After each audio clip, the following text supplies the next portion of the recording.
It's our weekly sports episode. Well, you might as well call it our infamous podcast about sports and stuff.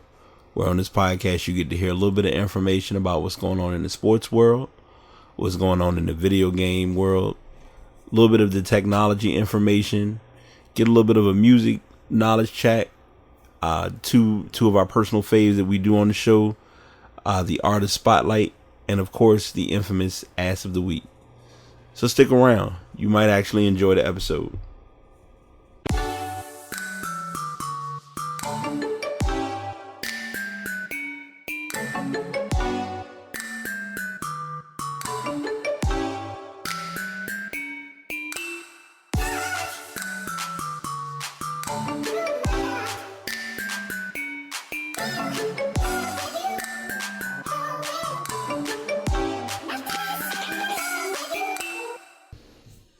Episode 137 of The Pass. Back. I guess we call this the late night show. I'm back. Your host BT. Got my co-host with me. Back at it again. We Pass after dark. Pass after dark. Yeah, there we go. Pass after dark. So we first things first. The Pass is hosted, posted on Spreaker.com. If you want to go back and listen to any previous episodes, Spreaker.com/Brightate Podcast. It is on the image if you look it up online. And these are posted on iTunes, iHeartRadio, looking to get the media published out there. Quiet sponsorship, looking to get on with Beats. We'll talk about that later. And also listening to the microphone. We are using the Blue Yeti microphone. So first things first, we didn't talk about it last week. I mentioned it on last week's episode. We actually had a good week on picking. I was actually undefeated, which was surprising. Okay. I think you missed one game. I can't remember what game it was offhand. I got the list, and I don't know. I don't have it. But to kind of add to the challenge, since it is a late show, there were a couple of games that were played today. Before we get into that, since we weren't able, because I did decide last week, I was like, I'm by myself. I really don't like doing picks. Was kind of like an in between, but I didn't do any picks last week. So I'll go ahead and, a matter of fact, I'm sorry. Let me rewind. I was 11-0. You were 10-1, and the game that you did not pick correctly was the Bucks game. I think that was the Bucks and the Panthers, if I can think correctly. Yeah, Bucks and Panthers played that week. That was like 2 weeks ago. Oh, okay, 2 weeks ago. I was gonna say Bucks didn't play them last week. I was gonna say Bucks played the Saints last week. If I'm not mistaken, because I remember Mike Evans doing some foolishness. Yeah, we'll kind of blend that in with the other potential ass of the week. Well, the obvious ass of the week that we have listed. Quite a few topics. Before we get into that, I'll go ahead and let you speak your piece since you are an Atlanta fan, and I caught a lot. We talked about this off air. I got a lot of hate, I guess, because we did play last week and it wasn't the best of. I call it the tale of two halves. Like, I feel like that's what happened with Carolina and Atlanta. With Carolina and Atlanta. Yeah, it just. Do you want to just pass it? Yeah, I feel like that's okay. That's fair. In the sore spot. I was feeling happy. I thought you were talking about today's game. Oh, today's game. You were talking about last week. Well, today's game, y'all. I mean, as far as y'all beating Dallas, so I'll go ahead and, as I mentioned, week 10 picks. We won't be doing all the picks because the 1 o'clock games and the 4 o'clock games finish winding up and things of that sort. Otherwise, we'd have a really good record. Right, we'll be pretty flawless without trying. But y'all are. I mean, as far as playing Dallas, y'all played good. I mean, starting off, it looked like it was like most games is always like, okay, Dallas come out swinging, and luckily you don't do social media, which is a good thing. But a lot of people get into that social media hype of, oh, they played great. No, they did this and they did that, and it's like, have a seat, relax. The game just started. Like, let's turn it down a notch. Yeah, they were looking a little suspect at first to start the game, but yeah, they turned it on. They turned it on heavy pretty fast. To start the second quarter, they had a nice touchdown, and then they continued it through the second half. Yeah. But to get back to your point, I'm sorry about the Panthers and the Falcons. We touch on it a little bit. With the Julio Jones had a mishap. Right. In the red zone with his touchdown. It could have changed things, but it wasn't like a game-winning touchdown that like decided the game. It just could have changed things. You just don't expect that out of Julio. Yeah. I'm with you. I mean, that game honestly could have gone either way because at one point Carolina was Carolina so as an Atlanta fan, you'll understand because you know your team. I know my team. With Carolina, it's a moment of 1 minute. Oh, we look like we got a chance. We'll coast through this game. It shouldn't be a problem. Time can progress, and then the real Carolina shows up, and it's like, all right, let's give the game away. And that's kind of how this game almost went. Luckily, it didn't. And Carolina came out with the W for that one. So today, well, I mean, I guess we're not going to jump into too many games that were played earlier. I know they made a big fuss. Teddy Bridgewater was back on this. He was on sidelines. He did do practice. He was with the team. He didn't play. Case Keenum played pretty well. Yeah, they said Case Keenum looked pretty good against the Redskins. He had 4 touchdowns, 2 interceptions, but still 4 touchdowns. Yeah, I mean, it's a Redskins, so I mean, you take what you get. Yeah. The 49ers are no longer there, as someone used in a social media reference, the 0-9ers. They finally got their first win. The Thursday night game caused a big rift because Sherman got injured for the rest. He's out for the rest of the season. Yes, Richard Sherman, Richard Sherman did. And they made a big hoopla about that because this is actually his first injury or first time being out for his career. Yeah, he's never missed a game his entire career. He's played, I believe it's 9 years now in his career, which that's a feat all in itself. He's had an Achilles injury like most of the season already. Yeah. He said any moment it could have popped. Yeah. And at that point it did pop. So he's trying to blame, but he was trying to, the story we'll jump on a little bit with that is he was trying to blame it towards saying that they had a shortened season. I mean, not a shortened season, a shortened week. Like, you know how you might have a game, say, on Sunday, and then you turn around on Thursday, you got a game, and they didn't expect it to happen. He really tried not to address it, but you could tell it was a lot of tension about that. Yeah, that probably didn't help the fact that it was a Thursday night game and the fact that generally, like, as a football player, like, it takes you probably until Thursday to finally, like, be fully rested and finally fully recover from Sunday. Yeah. But then you don't get that time. Like, with him, he doesn't get that time, so... Yeah, it didn't help. They played back like a recording from him like a year ago, and when he went off on Thursday Night Football. He just doesn't like it. It shouldn't be there. Yeah. Doug Baldwin actually went off on it, said it should be illegal, right? And just said it's not right. I mean, it's extra money for that game, though. They get paid extra for playing that. At a certain point, though, it's like, what's more important to you? Is it you guys' health, which you guys all say? Mm-hmm. So at that point, if it's you guys' health, it's more important than the money. Then you guys can cough over that money. Yeah. I believe it's $1.4 billion over the next 2 years. Right. For the Thursday night games. So. Yeah. It's a little chunk of change right there. Yeah, and one other point, I'm jumping on it now since it is part of that week, so we don't throw it. I would throw it as a wild story. We did mention this off air. How can I describe this? The Russell Wilson rushed concussion that wasn't a concussion. That was a concussion, but he went to a tent, and all of a sudden he was like Superman. Yeah, that's what I'm saying. I was like, he was like Superman in the telephone booth. I was saying the exact same thing. Like, they put the tent over him, and he just walked right out as they put the tent over him. They did state that the Seahawks could possibly face a fine of up to $150,000 for that. They're saying that he's okay, but of course with the NFL they're trying to follow the concussion protocol, but obviously due to that possible fine, it's likely that they weren't following the suspension protocol properly.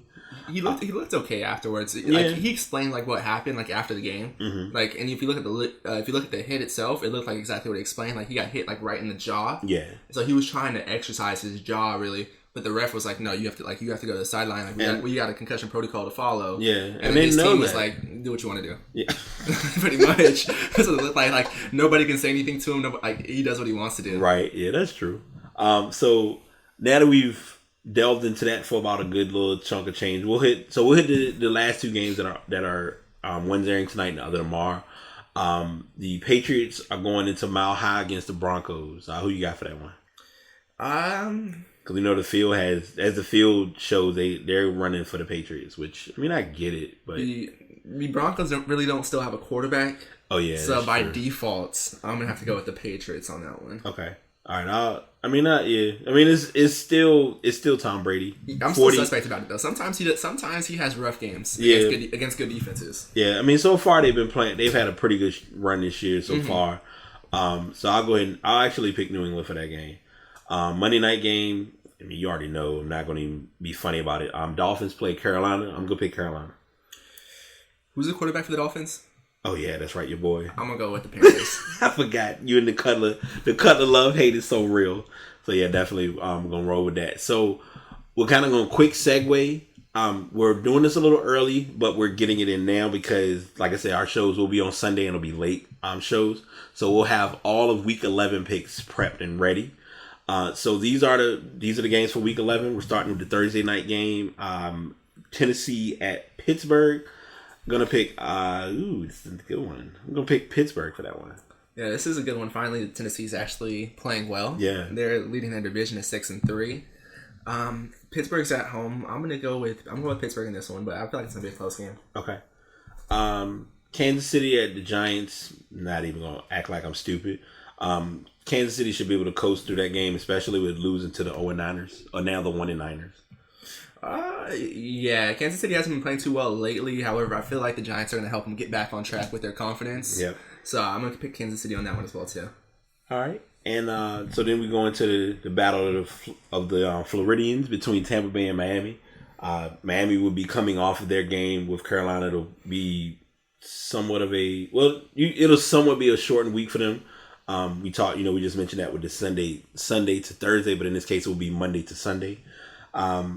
I would have to go with Tampa Bay. I mean, Miami is, I don't know, Miami, I'm just not sold on them yet. And I know you already know you going with it, but I know Tampa, I would have to pick Tampa Bay for that one. I'm going to go with Tampa. Okay. Plain and simple.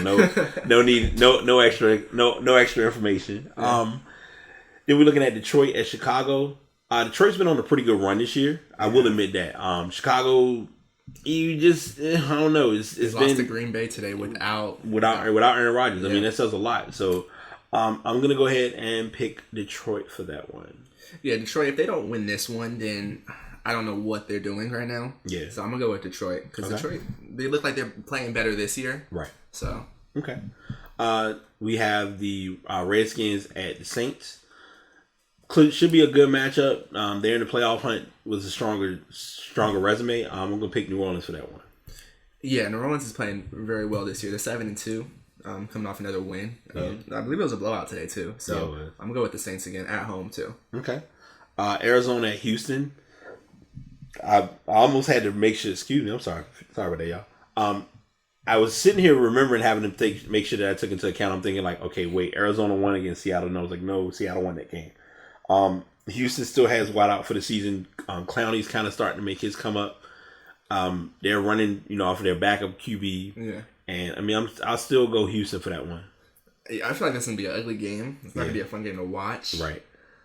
Houston's defense has been playing terrible this year. They've been letting up a lot of points. Yeah. I'm gonna go with Arizona in that one. Okay, might be because I mean Peterson might show up. It can go either way though. I don't know. That's a question mark. Yeah. Jacksonville at Cleveland. Jacksonville. I'm sorry, I got to pull you for that one. Yeah, Cleveland, they haven't shown any hope this season, and Jacksonville's actually showed up this year. They're looking like a real team this year. Right. I'm going to go with Jacksonville as well. All right. Baltimore at Green Bay. Baltimore hasn't really shown much consistency to me. Yeah. Green Bay, it's kind of what you see is what you get, and they're making it. They're kind of working on life after Aaron right now until he comes back. Pick Green Bay for that game. This one I feel like falls in the same category as the Houston and Arizona game, where it's going to be ugly. Yeah, it's an ugly game. You just wouldn't want to watch it. Right. With that one, Green Bay's at home. Mm-hmm. So I'm going to go with Green Bay in that one as well, too. Okay. Quietly considered to me as being the game of the week. Los Angeles at Minnesota. I know this is probably an early projection, but Minnesota's ahead of the division, if I'm remembering correctly. Correct. I want to double check because I believe their record is pretty solid. 7-2. Yeah. So them going against the Rams, and the Rams have been playing pretty good ball. I'll actually take this as a surprise pick, even though it's on the road. I'm going to pick Los Angeles. Yeah. They've both been playing well this year. Yeah. The Rams, I believe, they're leading their division right now, or no, they're tied with. They've played one less game than the Seahawks, so it depends on that. Mm-hmm. But I like the Rams in this game as well too. Their offense is very high powered. Jared Goff is actually showing up this year too. He's playing well, and so is Todd Gurley. So I like them. I like the Rams. All right. Buffalo at Los Angeles. It's kind of gonna be shady or petty for me to pick against Buffalo because of the Kelvin Benjamin trade, but I'm picking the Chargers straight up. Not even being no shade thrown. Yeah, I like the trade though from the Bills standpoint. From where they're at, I like that trade. Oh yeah. From the Panthers standpoint, it's kind of like the Titanic to me. Yep. We'll talk about that. With that one, I'm going with the Bills. Actually, the Chargers, they're iffy though. They could show up, but I like the Bills. They're in the playoff hunt. They need to win this game. Okay.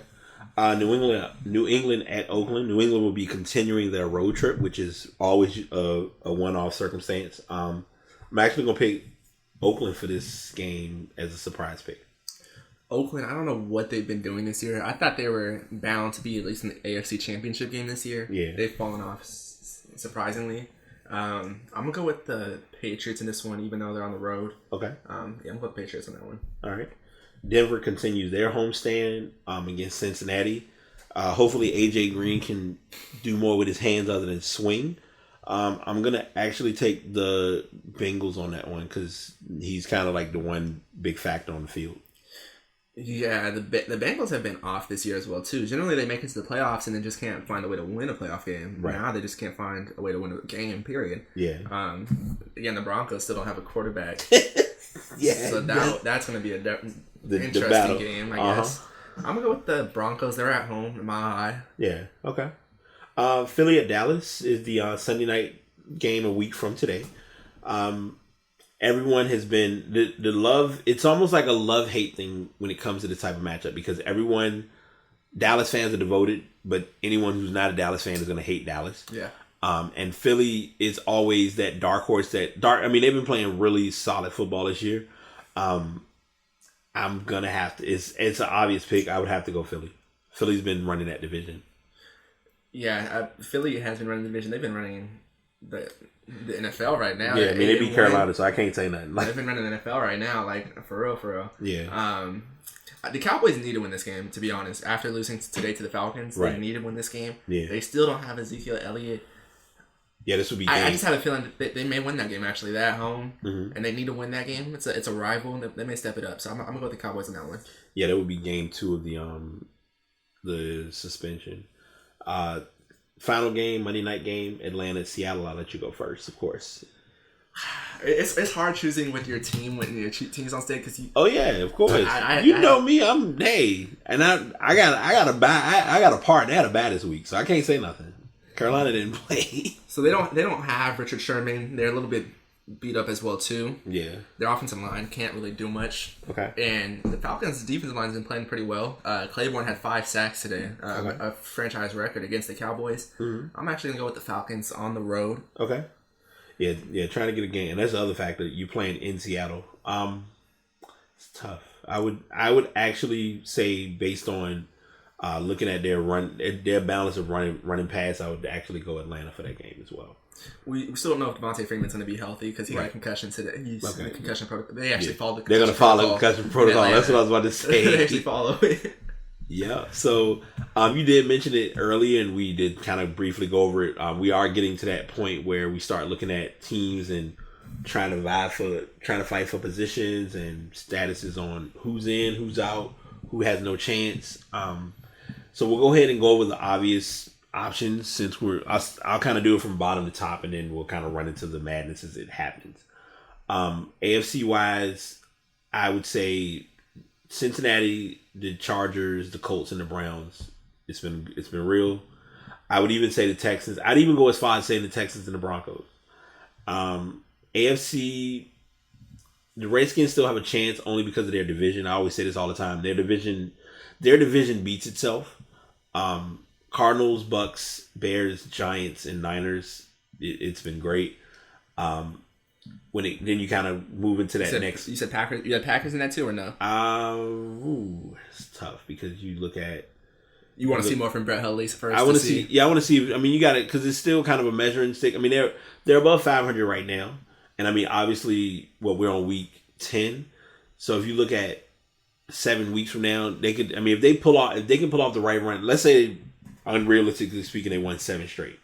They're easily being as a pick. I mean, as a team, or even say 5. They'll be in the hunt, right? At 10-6, but 10 because you want to AFC and like AFC wise, you can kind of get away with it not having. You could get 9 and be fine. NFC, you want to at least get that 10 to get a solid lock of getting a position. To have a chance, I feel. Right, exactly. I don't feel like it's a lock still. I feel like 11 maybe a lock, but because right now every team that's shown in, which is say in the wild card round, right? It's the Panthers, Saints, Rams, and Seahawks. Right.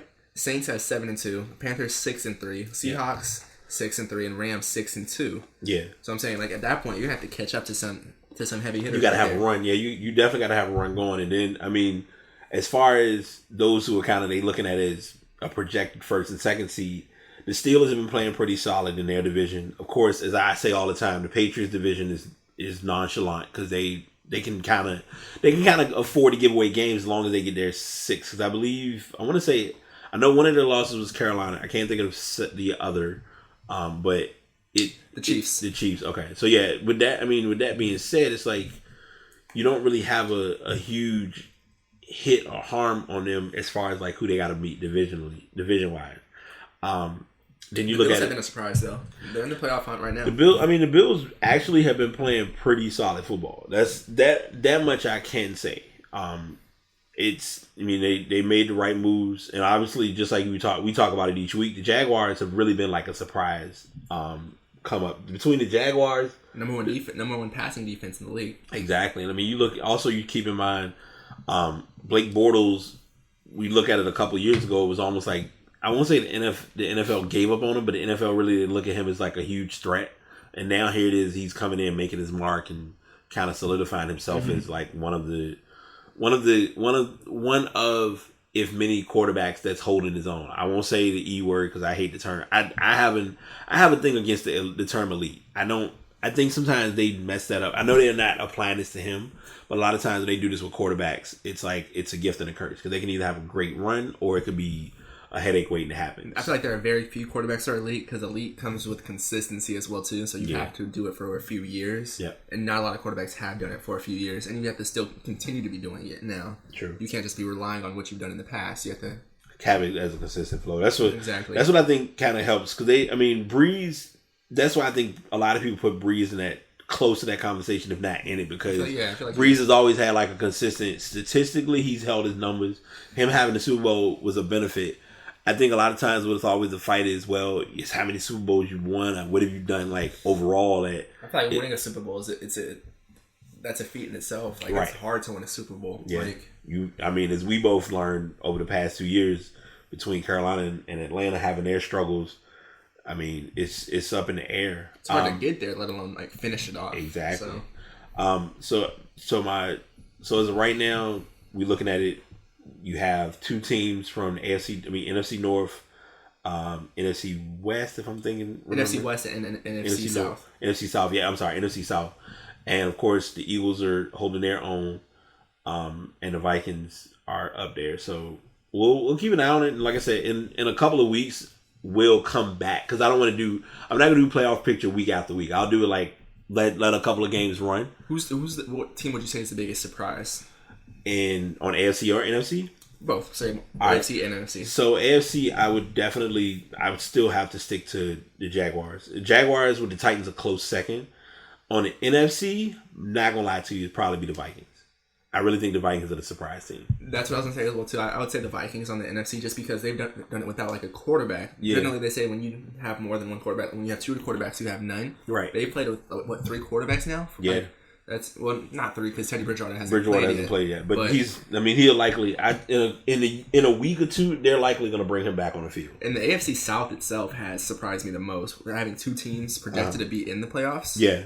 And then not one of them be the Colts. So that's very surprising. Or the Texans too. So that's very surprising. And I'm not sure. I think I may have mentioned this last week on the show, but the big hoopla about sitting Andrew Luck, they were kind of like, we're gonna go ahead and shelf him and call this season a wash. That was a huge surprise for me. I'm not gonna lie. I don't get it. Like, what are you paying him to do at this point? Well, I think now it's kind of just, it might be that option, and I feel bad because he's in an earlier place of his career compared to Peyton. They could be doing they could be running Peyton deja vu all over again as far as. Or they should do like they should do like how like say like the Patriots do. I'm not comparing him to Tom Brady. Like I wouldn't compare anybody to Tom Brady, but how they always draft a quarterback every like 2 years or so, but then they trade that. Like say you can either keep that quarterback, see how your quarterback situation is, or you can trade that quarterback for another piece because quarterbacks are very like they're in high demand. So if you have a pretty good quarterback like Jimmy Garoppolo, Jacoby Brissett, you know, like Ryan Mallett, you know, a lot of quarterbacks that they've had and like sent off. Like Jacoby Brissett's doing all right for them. Yeah, that's true. This is a wild card question before we go into the Dallas story, because someone, my twin, she brought this conversation up to me, and I think no one's thought about it because Denver. This is what hurt Denver, and this is what could hurt New England. Mm-hmm. In Denver's case, it was all right. We ran our team. We got Peyton. Peyton came in. Peyton's the savior. Peyton gets Super Bowl. Peyton retires. Post Peyton, there was no who's going to be our quarterback. Who's going to be our guy? Because now, if you look at it, they've gone through God knows what over the past year and a half. Mm-hmm. Next, I think we can't say next year because we don't know how much longer Brady's going to play. But if Brady was to hang it up, do you think the Patriots have it in place to think of what their next move would be? Quarterback wise, I feel like a lot of people say that it's the Patriots, just fill it in, put somebody in there and they'll be able to win. Right. They may be able to win some games like Matt Castle did back in 2011. Yeah. I don't know if it was 2011 actually. I just remember they won 11 games. Yeah, that time. 5. Yeah, that time when Brady when he went down with the heinous injury where they were like you can't go below the knee and all. Yeah. Yeah. Okay. So I don't know if they'll have something. I believe that they're going to draft somebody else because they do that. Like as I said, like they draft people, they draft quarterbacks every year or 2 years. Yeah. So I believe they're going to draft somebody else with the pick that they got. Okay.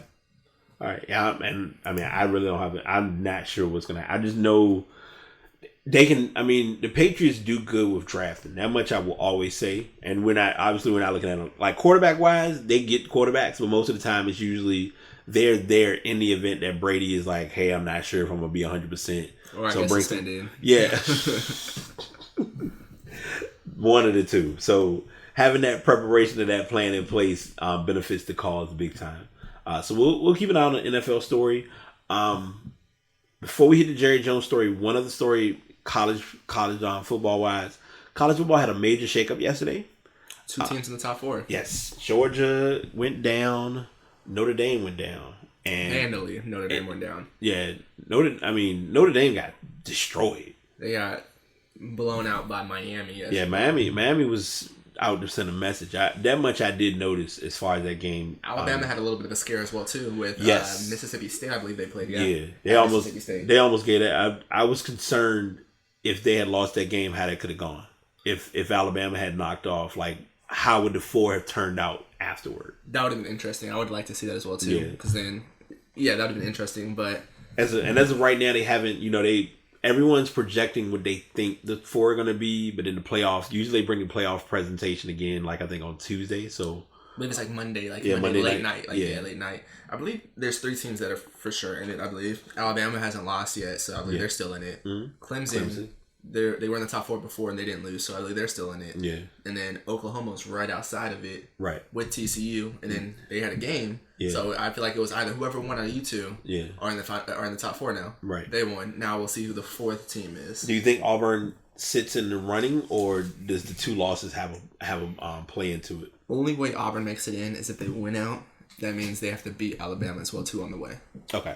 All right, that's fair. That's my opinion. No, that's true. I mean, you gotta be the big dog. That's because if you want to make it, you've lost 2 games at this point. You have to show it to us that you gotta show your resume. Yeah, exactly. True. I'm with that. So continuing on with, I'm like we haven't caught. So as y'all know, we don't catch up on shows or catch up and talking because most of the time our work schedules have been switched up for. Yeah. A lot of things and just been going. So that's why we have conversations like, all right, we're having a conversation podcast talking to y'all, but it's also like, well, how you feel about this? So it's that kind of plays into it as well. So if it seems like we're going a little extended than normal, it's not intentional. It's just how the conversations always happen. Speaking of conversations, Jerry Jones is between the stages of contradicting himself and sticking his own foot in his mouth. And not being sure if he wants to be loyal to Roger Goodell.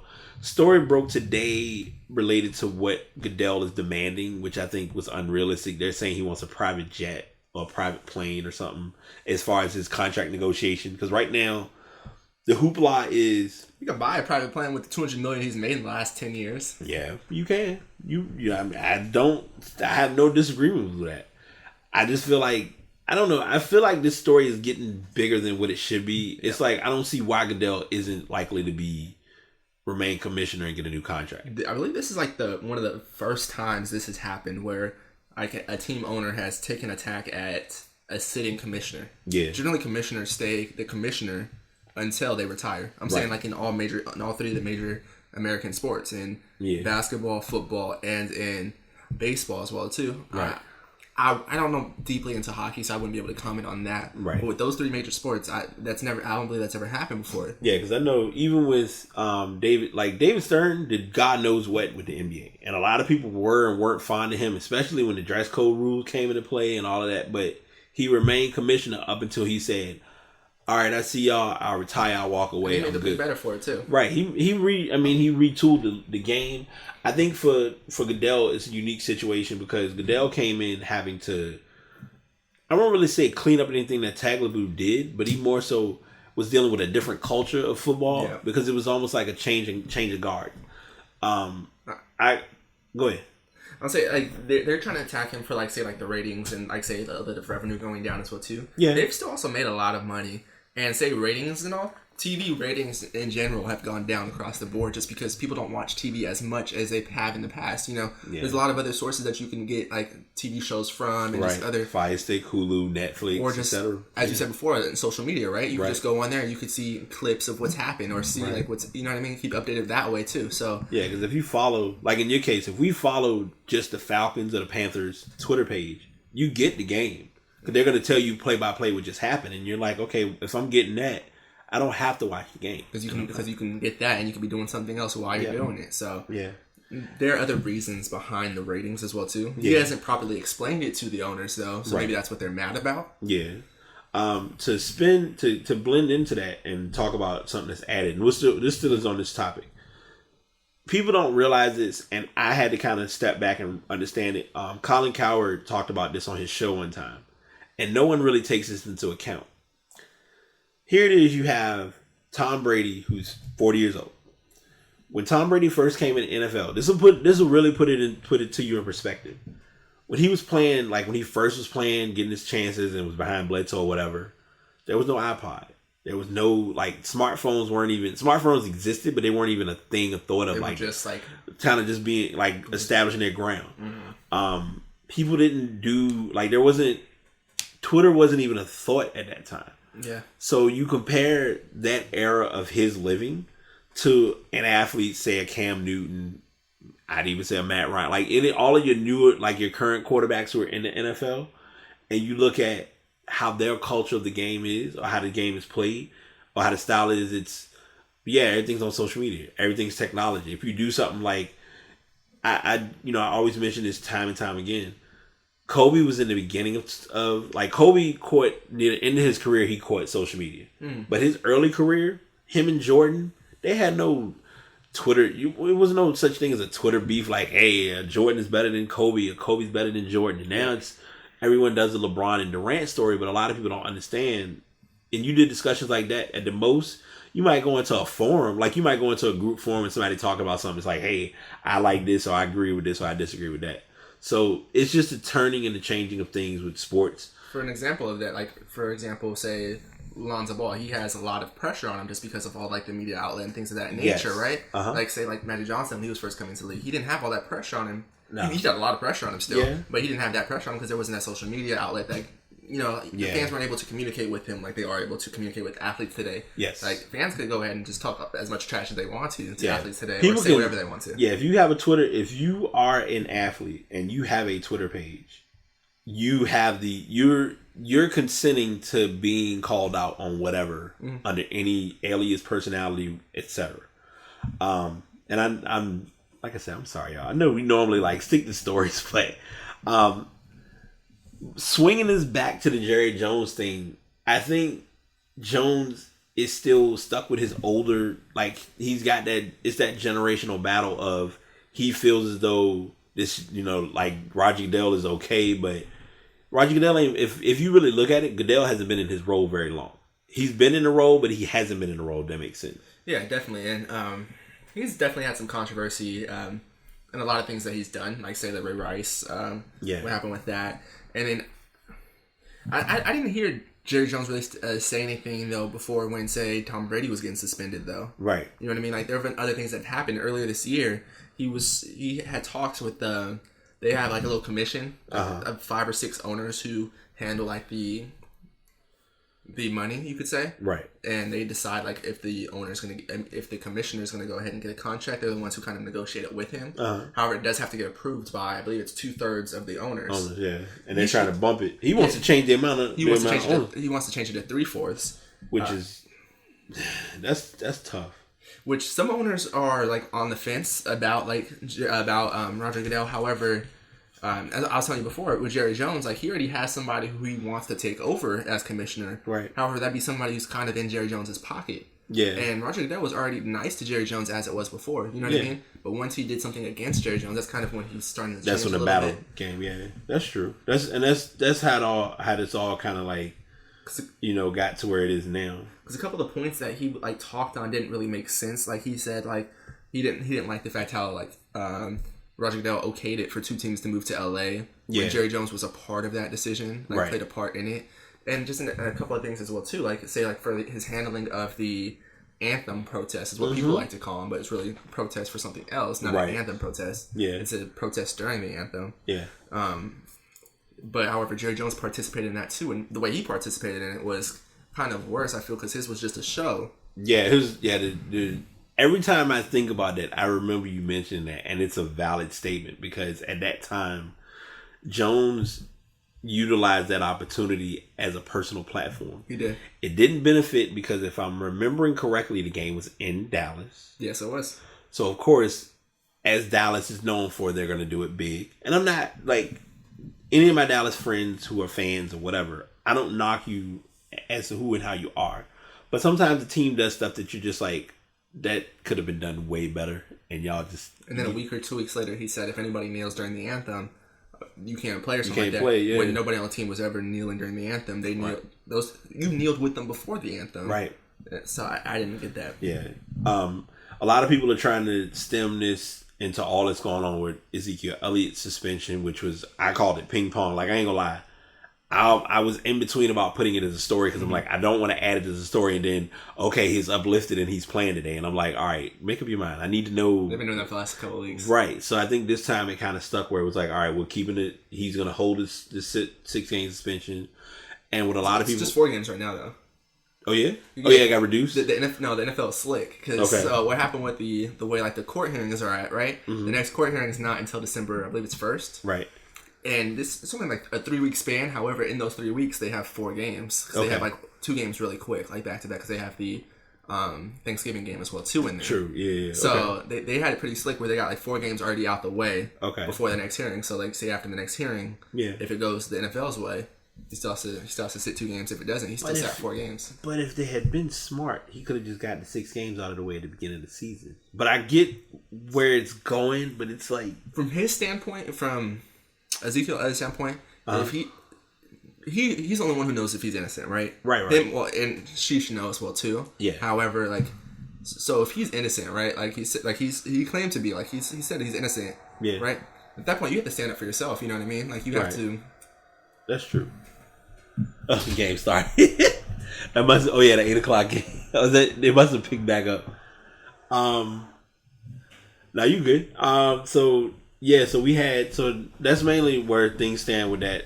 It's mainly almost like it's mutiny against the commissioner, and now it's tough because Jones wants to get the NFL wants to get the other owners to side against renewing the contract, which I think is that's a tall order. What made it even taller though was the fact that he has somebody who he has in mind to come in, and they all think like, well, in that case, like that commissioner is going to be like under you at this point. Exactly. So like now they're even more suspect about it. They're like, I don't know if I'm going to go along with this because it's better to deal with the devil I know versus the devil I don't. True. That's true. Yeah, that's a good way to put it. Wouldn't even factor that into the equation. So, I mean, I won't say we'll really see where this goes because I really don't think this is gonna be a big story, but I think it's gonna get more. It's gained more attention than expected.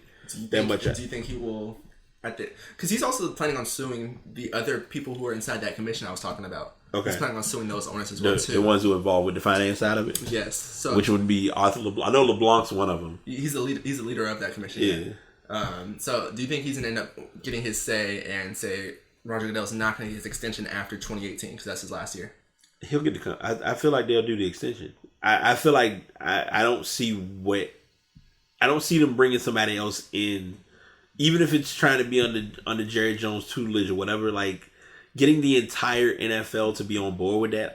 They don't have to get the owners. They don't have to get no. I mean, as far as the owners, that's what I mean. Owners and players are like on different sides, and the commissioners only on the side of the owners. Yeah, and also you have to think Roger Goodell was there with the last collective bargaining agreement with the last CBA, right? And exactly. I feel like the owners they won on that for sure. Oh yeah. So I'm saying like if you get another commissioner, what if they don't win? And they might come in with a dumb they'll come in with a dumb CBA, and then it affects the players, affects the team, affects the league, things of that sort. If anything, it helps the players, like because if that commissioner messes up, then it will actually help the players and get them leverage. Maybe they'll get like guaranteed contracts or things of that nature, right? And that's not what the owners want. Nah, not at this point. You don't. So I mean, I'm gonna keep this one. This might be one that if it turns around and comes back again, we'll keep our eyes open on where things stand regarding Jerry Jones and his plan of action or leadership or whatever you want to coin it as. All right, I did not realize we had this many topics, so we're gonna move right along because we got LiAngelo Ball. And it's tough because they don't term this. They term it so generic. They'll say LiAngelo Ball and two other players. So let's go ahead and give these people names and identities. So we have LiAngelo Ball, Cody Riley, Jalen Hill. They're in China. They're there for an actual game against Georgia Tech. That's opening the season. They're supposed to be there to just play basketball, enjoy the culture, check things out. Well, these three individuals decided that three knuckleheads, yeah, because I had potential of making this ass of the week, but I decided not to. They ended up being put in jail for shoplifting at a Louis Vuitton store, and of all things, they were stealing sunglasses, which I'm still trying to comprehend. What you need sunglasses for? The shade, now you're in the shade, literally. So they've been released on bail. They did go ahead and give them a time period of, I think it was, we mentioned it earlier, it was 20 days. 20 days of house arrest. So they do hotel. Yeah, the hotel that they were staying in, they're still there now. And after that 20-day time period, they get to come back. But the disadvantage is they can never come back to China again. Yeah, well, that's, if anything, they got off kind of easy for that one. It did. Versus like a year, 2 years, 3 years, 10 years. Yeah, they said the max would have been 10 years for the incident. In China, because let's think of it. They stole what was worth to be between $150 and $380. Right. And that's like... That's chump change. I thought he's a big baller. Yeah, that should be chump change for your, when it comes to, play, like, and just so going back to adding on to what you mentioned, if your brother, your oldest brother, I'm gonna be as nice as saying this as I can. Your oldest brother has his NBA brand that he's building. Like, he's building the Lakers. He's the next big factor. We'll go into that in a moment. And you have your younger brother who is his own, whether people want to acknowledge it or not, he's become his own personal brand. Like, it's almost as though they're trying to present the NBA with the idea of the college basketball game, with the idea of, let's get rid of the one and done rule. Let's allow kids to come out of high school. I don't see it happening. Yeah. Because that's like, to get that type of, I mean, it's been going on one and done for a couple years. We looking at since 2004, 2005. I believe it's a little bit later than that. I believe it's 2005, 2006. Yeah. 05, 06. So in that time period, I mean, we've had over 10, 11 years of experiment of seeing how it's worked with one and dones, and I don't see any bad things about it. Like, a lot of people feel like it's saturated, but it's also helped out because players who do decide to leave after a year, if they go to the NBA, if it doesn't work, you either see them in the G League or you see them overseas. I feel like there should be. I feel like they should allow them to do whatever they want to do with it, right? So there shouldn't be a one and done rule, right? However, they should still allow them to, like, say, go to the draft. Not go to the draft. Go to the draft. Go to the combine. If they're invited to the combine, right? Yeah. Like, if you're not invited to the combine, you shouldn't even be allowed to enter your name into the draft. Like, at that point, you know what I mean? Like, because at that point, you're not. Nobody's. Because the scouts are wanting to see you at that point. If you get an invite to the draft, right. I mean, to the combine. If you don't get an invite to the draft combine, they're not wanting to see you. Okay. At that point, most likely you're not going to be drafted. It's highly unlikely you're going to be drafted if you're not invited to that combine. So at that point, those players should know, I need to go to college. Right. So it should be on best judgment. They should also have people also who are involved too, like maybe from the NBA, to help them out with that judgment a little bit. Yeah, I think, and that's adding to. So there's a rule that they added a couple years ago, where if you decide to go to the draft and you don't have an agent, you can go back. I believe they just made that rule, actually. Right. I believe that was this year, actually. Okay, so adding that rule in. And also adding the, like you said, the one and done, removing the one and done and blending it in as if you decide you want to go, you go. But just if you don't have an agent, you can decide, you know what, this ain't for me. Let me go ahead and go to school. That way you got that flexibility and that option, and you're not limited to having to make one decision over the other. I can see that as being a possibility. Will the NBA be able to enforce that?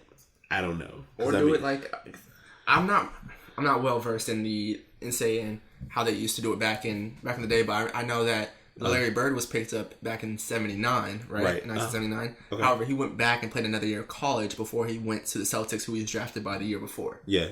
See, if there's something like that was able to, like, you're not ready to go back to college, right?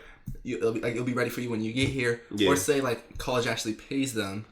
Like college pays them, or say the NBA pays someone needs to pay like some of these players. They need to get paid for playing in college or something like that. Not a lot of money. Yeah, just a couple thousand. Yep, that's fair, and it would be a good idea to get into place. So going back to the Bruins, as far as this goes, they were in Shanghai on Sunday evening for a week-long trip. They were playing in the Pac-12 China game. They said Georgia Tech officials said some of their players were questioned, but were later determined to not be involved in the activities that were being investigated. The team spent Monday in Hangzhou, where they visited the campus of the Alibaba Group, the world's smallest commerce group, which is often compared to Amazon. The activities appear to be largely taken up by practice and travel. They're scheduled to return to Shanghai on Wednesday, holding a practice and visiting a Disney resort that day. To give this story kind of a brief breakdown, mainly how it all went was, now that they went, participated, were there for that trip to get that game in. Now they're coming back. Everybody came back except those three. So now those three have that time to serve. Hopefully in that time of them serving the time, they'll learn from it, come back, play basketball, everything will be fine.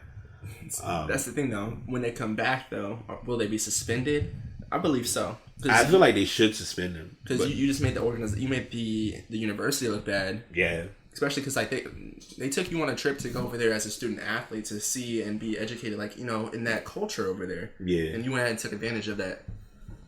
I'm going to be honest. They would be smart if they did that, but the conflicting factor is going to be, if they decide to do that, we'll get a whole nother side of LeVar Ball that I'm not ready for. And I get it. It's if you want things to be done right, you have to send a message, and the best way to send a message is by doing that, it will be perfect. You can't let your like, if your child steals something, right, at somebody else's house, and then he barely gets a little bit of punishment there, like he has to get a little time out when he's there. Yeah. And when he comes back, you just let him do whatever he wants to do. Then he ain't learning the lesson. He's not learning the lesson. You still have to punish him. And obviously he's a child if he's going over there stealing glasses that barely cost $100 and something. Yeah. I'm co-sign. I'm right there with you. I just hope that it's gonna be, I mean, that's UCLA making that call. Like, UCLA is all about the rep. It's all about the brand. They may do it. They may not. We don't know. He bought his son. He bought the other son, LaMelo. I believe it was a Lamborghini. Yeah. And you can't. You want to pay for some sunglasses? Yeah, I'm with you. I hear you. I'm not. Trust me, I'm not disagreeing with anything you're saying. LeVar, he's been in the wrong a few times. He would definitely be in the wrong if he tried to come at UCLA for benching LiAngelo after what he's done. Well, we can project that as an ass of the week if we get to that point. Because like some players on some teams would maybe kick off the team for something like that. Yeah, I feel like, I mean, the problem is they can't do any disciplinary action. They can do disciplinary action, or they may be working out things to try and figure out what they're going to do. Mm-hmm. They may not have announced anything yet because they want to let all this happen. They want to figure out what's happened with them. Right. They're in jail for 3 years. You ain't got to suspend or nothing. Yeah, exactly. So, I mean, if it comes back and it's a bigger story behind that, then we'll bring it full circle and see what occurs. Jumping into the NBA, I can't believe we talked about some of this stuff. It's so many things that's been going on, but we'll give some side stories because I always like to get a weekly, give some NBA talk for a second. Eric Bledsoe finally found a new home. He was able to get traded to the to the Milwaukee Bucks for Greg Monroe, who's going to the Phoenix Suns. He would not be happy if he was traded to the Phoenix Suns. Be a full circle trade. But he was traded to the Bucks for Monroe as well as a first round pick. It was a future first round pick and a 2018 second round pick from Milwaukee. In the few games that Bledsoe has been with the team, it's a good chemistry. You can tell that it's gonna be big things coming. And Milwaukee made out. Like, it says potential first round pick. Right. It's a suspect first round pick. So right. Here are the stipulations for that first round pick, right? Okay. It'll be Milwaukee's first round pick will convey to the Suns 2018 if in the range of 11 through 16. That's in 2018, right? Okay. If not, then it'll go to the next year in 2019 if in the range between 4 through 16. Ooh. If not, in 2020 if in the range between 8 and 30. So they'll probably get a 2020 between 8 and 30 because I assume that they're going to make the playoffs the next 2 years. Who's that, the Bucks? Yes. Yeah. So I assume they're going to be above. They're going to have they're going to have a worse pick than, say, 16. It's going to be like probably in the 20s. Yeah. So they're not going to get that for the next 2 years. So probably in 2020 they'll get like a between 20 and 30 pick, which isn't really a good pick. No, not well. I mean, if you look at 20, so we really don't know what the next set of classes is looking like because I know. But it's rare to pick up. I'm saying like on average, between 20 and 30, you don't generally pick up a good player. Most teams don't generally pick up a good player. You can find those good players between 20 and 30. Yeah, but you're not gonna find a lot of them. True, that's true. A lot of things to say about this trade. One, I'm glad it finally happened. Two, it's going to be a unique chemistry because now if you look at the Bucks, this made the Bucks, like you said, this give the Bucks a lot of leverage because here it is, Jabari Parker still hasn't played yet. That's true. Malcolm Brogdon, in proper fashion, which I was surprised, but I'm glad. I mean, I understood why. They went ahead and put Brogdon to the bench since Bledsoe's going to be your starting point guard. I thought he's still playing playing kind of starting minutes. Though. Yeah, he'll get the minutes. I mean, as far as their rotation, they want to have Brogdon in there because just he's not like a pure point guard though. Exactly. They're shooting as far as like I know the rookie they picked up this year. I haven't heard much about him. I can't think of his name. But as a whole, it should make Milwaukee a better team. From what I've seen, since we are going to go ahead and jump into before we go on. Speed to go along with that length. Exactly, because you look at it now. So you think about it. Giannis right now, we're about 12 to 15 games into the season, and you have a team that's being built around what could be a potential he has another year being possibly an all-star, and Giannis has done nothing but increase as a player each season. Definitely. What's tough about it now is it's not fair to him because even though this, I think, what is his third or fourth year? I think this is fourth. Yeah, fourth year. It's putting that MVP title to him makes the pressure that much higher because he's a good player, but he's trying to also still like get into a flow of let me make sure I'm doing the basic things because no one, like for instance, he's not a good shooter. but they don't. It's also like he's not there expected to shoot. He said his shooting percentage has gone up a little bit. I will say that, but not the best. It ain't. It's gone up from the floor to to a little bit up. He's not. Yeah, because I wouldn't like as far as him being a shooter. I wouldn't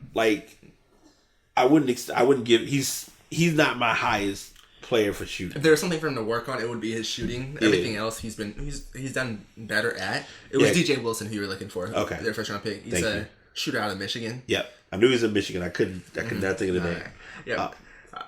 So with this, it makes them deeper as well too. With this, because Greg Monroe really wasn't doing much for them. I don't see how they kept their projected wins the same with Bledsoe and then with Monroe. Did you see that as well too? As far as with Phoenix. So with Phoenix and with both teams, with Milwaukee too, like with the trade, it pretty much didn't change either of their projected win total. So to put it in my first and foremost, so I'll get the bad baggage out of the way first. Phoenix, you're not gonna really grow one way or the other. Yeah. It's still Phoenix. I mean more Milwaukee. Yeah. Oh yeah. Well. So in Milwaukee's case, I feel like there's an improvement getting him coming in. Now, as far as the transition, it's tough because Greg Monroe's biggest problem, in my opinion, was spacing.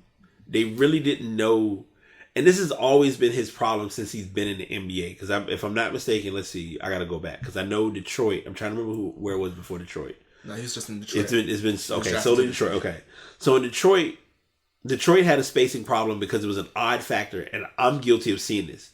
3 left-handed players on one team is a problem. Yeah, you had Brandon Jennings, you had Josh Smith. And you had Greg Monroe. Brandon Jennings didn't want to pass. Josh Smith had the lowest IQ in the NBA. And Greg Monroe. If your Jay Cutler hate, that's my Josh Smith. Josh Smith, I love Josh Smith as a player. He has a lot of talent. Yeah, he's a very talented player. Like right now, he's trying to get a spot back into the NBA. I think he's with the New Orleans Pelicans now. I did not know that. Right. They just signed him to they got him in as an extra asset in the event that, let's say, Boogie or Davis go down or something. I don't know. Without the ed. Right. But you got that battle going on. And so then you bring him over to the Bucks. Giannis is a type of player. Mm-hmm. Greg Monroe is a slow it down, give me the ball, let me work on a play. And Greg Monroe was working on plays, but he didn't work on them in the key moments. He didn't really have shooters to pass it out to. The only shooter really is Chris Middleton. Right. And Dellavedova was suspect. His time has been off and on, but I really been looking a sniper out there. Exactly. Like if it was a Kyle Korver, shoot it, please, right now. And then you compare it on the other side, you have Eric Bledsoe. So I'm doing the timeline of Bledsoe, and then it's gonna kind of tie in. You had Bledsoe when he was with the Clippers. Mm-hmm. I think it's just Clippers and Phoenix. Yeah, Clippers. Yeah, Clippers and Phoenix. So in Phoenix, it was the potential of, okay, this is our guy. He's gonna get I think it was had a chance of being an all-star. He was snubbed. Big uproar about that. You had a unique backcourt because here it is. You got Booker and you got Bledsoe. Mm. That's your 1-2 punch. I don't know if it was last season or the season, but it was one point we had a injury that put him out for a long period of time. The injury played a role into how his career or how his game would transpire. The season starts this year. Changes came left and right. Because here it is, you had Earl Watson that was brought in as a coach. It's all right, that's our guy. And if anyone knows in the NBA or in any sport, when you have coaches who had previously been players, if they're in specific positions, certain players who play that position, they relate to better. So in this case, Earl Watson and Eric Bledsoe, that meshed perfectly fine. Mm. Watson gets kicked off because I feel bad because we kind of talked that into existence too. We did. I said it too. I was like, I didn't count the Lakers win against the Suns on their second game. Yeah. I said it didn't even count. Yeah. And it was right. It didn't count because as soon as I was like, we talked about that on the podcast. It's so crazy. But anyway, here it is. He gets traded. So here it is. Watson's gone. Mm-hmm. Bledsoe's pissed. So Bledsoe's like, I want out. As any guy who is thinking that he's the man, he wants that. I want to join a team that I can be great or have an opportunity to be great. So it's a matter of getting the right team in the right place. Mm-hmm. A lot of teams weren't going to be able to get the right pieces for him, but it looked as though the Bucks had the best option. And also, they lost all their leverage when they told him to go home. And Right. They weren't even playing him. So why am I going to trade you for somebody you're not even playing? Right. That makes no sense. Exactly. Yeah. So I mean, all of those transactions, it just kind of worked out as a perfect trifecta, and it was like, all right, him having Monroe brought to the team and having it like as far as the impacts, like records, rankings, points, things of that nature. It's a hit or miss because, like you said, projecting how the impact is very little to none. I mean, you look at the East right now. The East, if you think 41 and 41 is the average, if they're a little above average, now they're projecting this right now. Of course, this is that whole we look at the team on paper.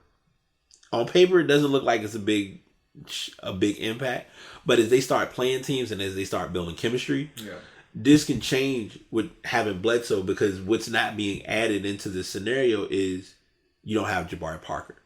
You don't have like Jason Kidd being able to cook. Because if you think Earl Watson coaching Eric Bledsoe versus Jason Kidd coaching Eric Bledsoe, huge difference. Yeah.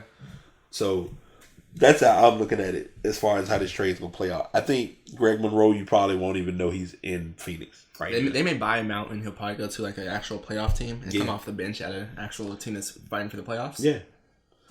So I mean, I'm looking forward to it. If it's gonna be, the only thing that's tough for him now is him trying to make an All-Star appearance is gonna be challenging. Who? Bledsoe. I feel like it's gonna be easier in the East than it was in the West. In the West, there's a lot of point guards out West. I mean, in the West, yes, it is. It is in the West, but in the East, you look at it as, well, I think right now. So as far as the discussion now, it's Wall, it's Irving, and pretty much the field. Exactly. See, so and you go out West. You got some hitters Steph, out there. Yeah, you got Steph. You got Westbrook. You got Lillard. You got a good amount of you got Hard. What I'm saying, because you got Harden. You got the Harden Paul battle. Yeah, true. Yeah, that's right. That's fair.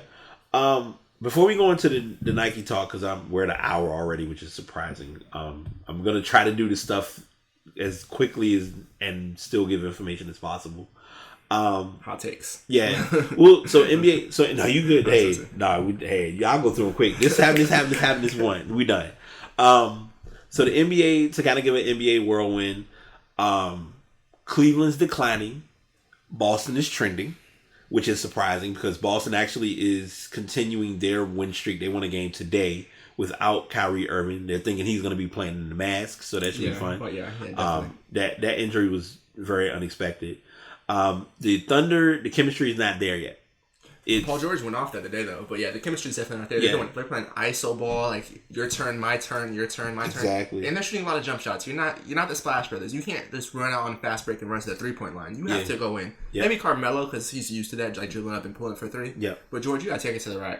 So they brought up a good point about this team. All of their points, as far as their like distribution, points per game, their points per game all match 20.1, which is creepy. Mm-hmm.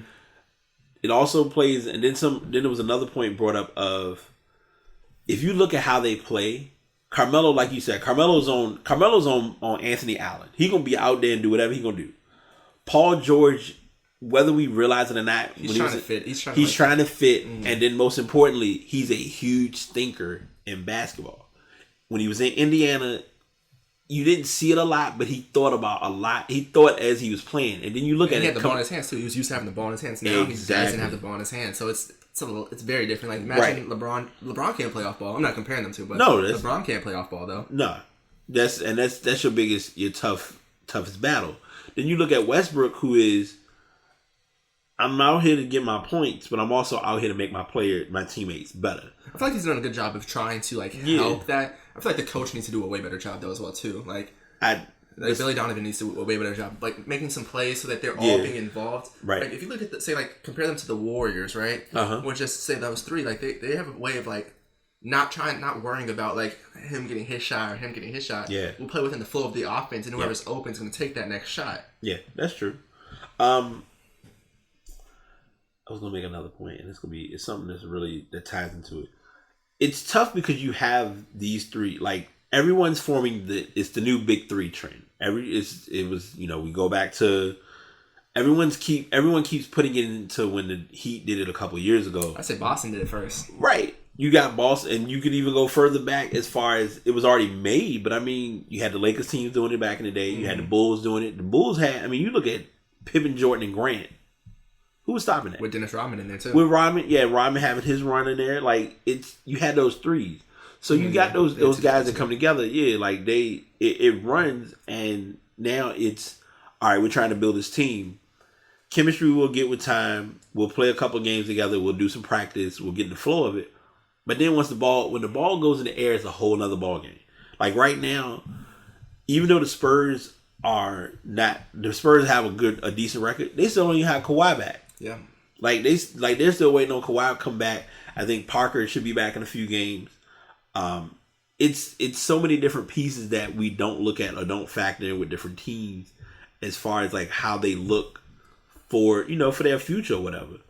And they just haven't been playing good, like say like the Western Conference well. You know what I mean? Like they've been playing their own conference. They're 1-6 against their own conference. Right. And that's bad in on itself. Like they started off, I believe it was 0-5 or 0-6. Yeah. And the West has gotten better. However, you have to win some games against the West. Exactly. Yeah, you have to. That's the important fact. That's the biggest and most important part. Is like winning in your own conference, because that can kind of be your make or break. And I think the worst trade that happened this past offseason was the Rockets Clippers trade. Yeah, because literally the Clippers gave away the Rockets gave away everything to get Chris Paul. And they don't even really. And Chris Paul has been out. Yeah, Chris Paul has been, and he hasn't been on the floor. So to defend Houston as a Houston fan, he's there to bring leadership, but it's tough because he's really not been so far this season. He's been hurt, and in D'Antoni has a unique run of an offense because he runs a running gun offense. And Chris Paul's a running gun player, but it's you looking at it as you don't got DeAndre Jordan, you don't have Blake Griffin, you got Clint Capella. Like that's what you put in your potential dunk trust in, as far as like, all right, if we can get a good play, we're gonna just give it to Clint and let Clint do work on the block. Yeah. Talking about doing work on the block, the New York Knicks with Kristaps Porzingis. Yeah. He's been second in the league in scoring. Yeah. And they're 7-5 this year to start off. It's on the beginning of the year, but however, that's still good. Life without Carmelo has made a big difference. I will say that. I can say that with a confident face. But then again, he's not the only one that's gone though, too. Yeah, that's true. Phil Jackson's also gone too, and he was the one wanting to run the triangle offense. The triangle offense, yeah. So, that's right. Yeah, that's true. But to give him credit though, he did make a good pick with Kristaps Porzingis. He did, even though the owner was at the wait, no, that was this year. Even though Dolan was doing a band performance instead of being at the draft, but hey, it is what it is. They're finally starting to put their rookie actually in rotation now. Speaking of the Knicks, they're giving their point guard Nicholas. They're giving him some time. And could you name me the top 3 teams in the East besides the Celtics, the other 2 teams? Why should I? I know it's not the Cavs. Toronto's not up there. It's not Philly. Okay, go ahead. Let me help you out with that. The Magic and the Pistons. I forgot about it. And I was sitting here thinking about it because I remember like that is crazy. The Magic. So to go into further detail, Aaron Gordon is having a breakout year finally. Yes. And as far as the Pistons, there's no one key. It's key elements. They're playing rough. They're playing hard. They're going back to like the original Detroit Pistons basketball. Yes. And that to add to that, you look at Tobias Harris being a big. He was a clutch piece to their future as well. Stanley Johnson I'm still mad about because I haven't really seen him play this year, and I'm upset because I was like that was my guy who I was like, all right, he played good at Arizona, he's gonna come to the NBA, he should be doing pretty good. Mm-hmm. And he's still, I guess he's still trying. You got to find your niche, and like we always say all the time, you got to give him years because it's never gonna be an overnight process for most players. Yeah, he's doing all right, averaging like 8.5 points. But however, he's playing 30 minutes a game. At that point, you would at least expect more. Hope double digits at the very minimum. And he should be getting more because now Contavious on with LA, that was your green light. He was kind of like the person you was fighting for time again. Avery Bradley came in though too. Yeah, Bradley. That's true. That is true. Couple more, and then we'll hit the next Giannis convo. How tired have you gotten as a Laker fan of the Lonzo Ball comparisons already? The comparisons? Yeah. I feel like there are always comparisons when it comes to athletes when they come into the NBA. Uh-huh. So with that, I feel like people are already starting to try to say that he's going to be a bust already. Right. When we're 13 games in. Yeah. You can't really say somebody's a bust their first season in NBA. Mm-hmm. You just can't really say that because then you think about the players who have done good in their first season in the NBA, say like Tyreke Evans. Yeah. Started off at the 20 points, 5 boards, and 5 assists for his rookie season. Yeah. Fell off after that. Do you know what team he plays for? I'm going to surprise you with this one because I just Memphis. found it. Yeah, I'd seen him on there. I was like, "Who is that?" Yeah, you did. Yeah, you probably. Who was that Evans? Somebody. Yeah, it was a game because it was a game that came on and they were like, "Yeah, blah blah blah blah." Here's Tyreke Evans. When did this happen? But that's yeah.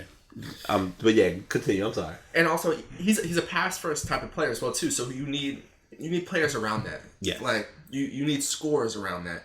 They have players who can end up becoming scorers. However, they're all young. Yeah. Like Kuzma, he's a rookie as well too. Yeah. He's showing glimpses as well too. He's showing like he can actually play in this league as well too. Brandon Ingram's not been consistent enough, and he still needs to grow and needs to. Ingram's showing up a little bit more now, though. Yeah, he is. But I get what you're saying. He's not for a number 2 pick. You need to show up more than that, though. You know what I mean? So, especially since it's his second year too, so he needs to show up a little bit more and more throughout the season as well too. So we're still giving him time. I'm not saying he's a bust either. Yeah, I'm still saying he's not where I would hope that he would be. Like Ben Simmons came in the same draft as him. Yeah, and he's only playing his first year, and he's showing out right now. Simmons is making a huge impact right now that no one's really talking about it strictly because it's Simmons and it's Philadelphia. I feel like Lonzo Ball is making it easier on like probably all the other rookies in the NBA right now. Yes, because he's the main focus for like as a rookie as it comes to rookies. Yeah. He is the main focus right now. Yeah. So if you're a rookie and you're not playing well right now, nobody's really focused on you right now. Well, I'm talking about the main media. Yeah. Maybe your local media may be on you, but might be. But like on ESPN, Sports Center, no. Like Lonzo Ball goes 0 for 2. They're talking about it. Lonzo Ball goes 7 for 22. Yeah. They're talking about it. Like, he has a triple-double. We gonna talk, yeah. Exactly. They're going to talk about it. Either way, they're going to talk about it. And, yeah, some people are saying that he's a bust and whatnot. I just don't agree with that. I won't make him a bust. I won't say that. I don't have any, and I guess because we talked about this with Ingram. I don't throw aggressive expectations on him either because he's a rookie. Mm-hmm. Like, you got to let that first year of the NBA get out of your system. Mm-hmm.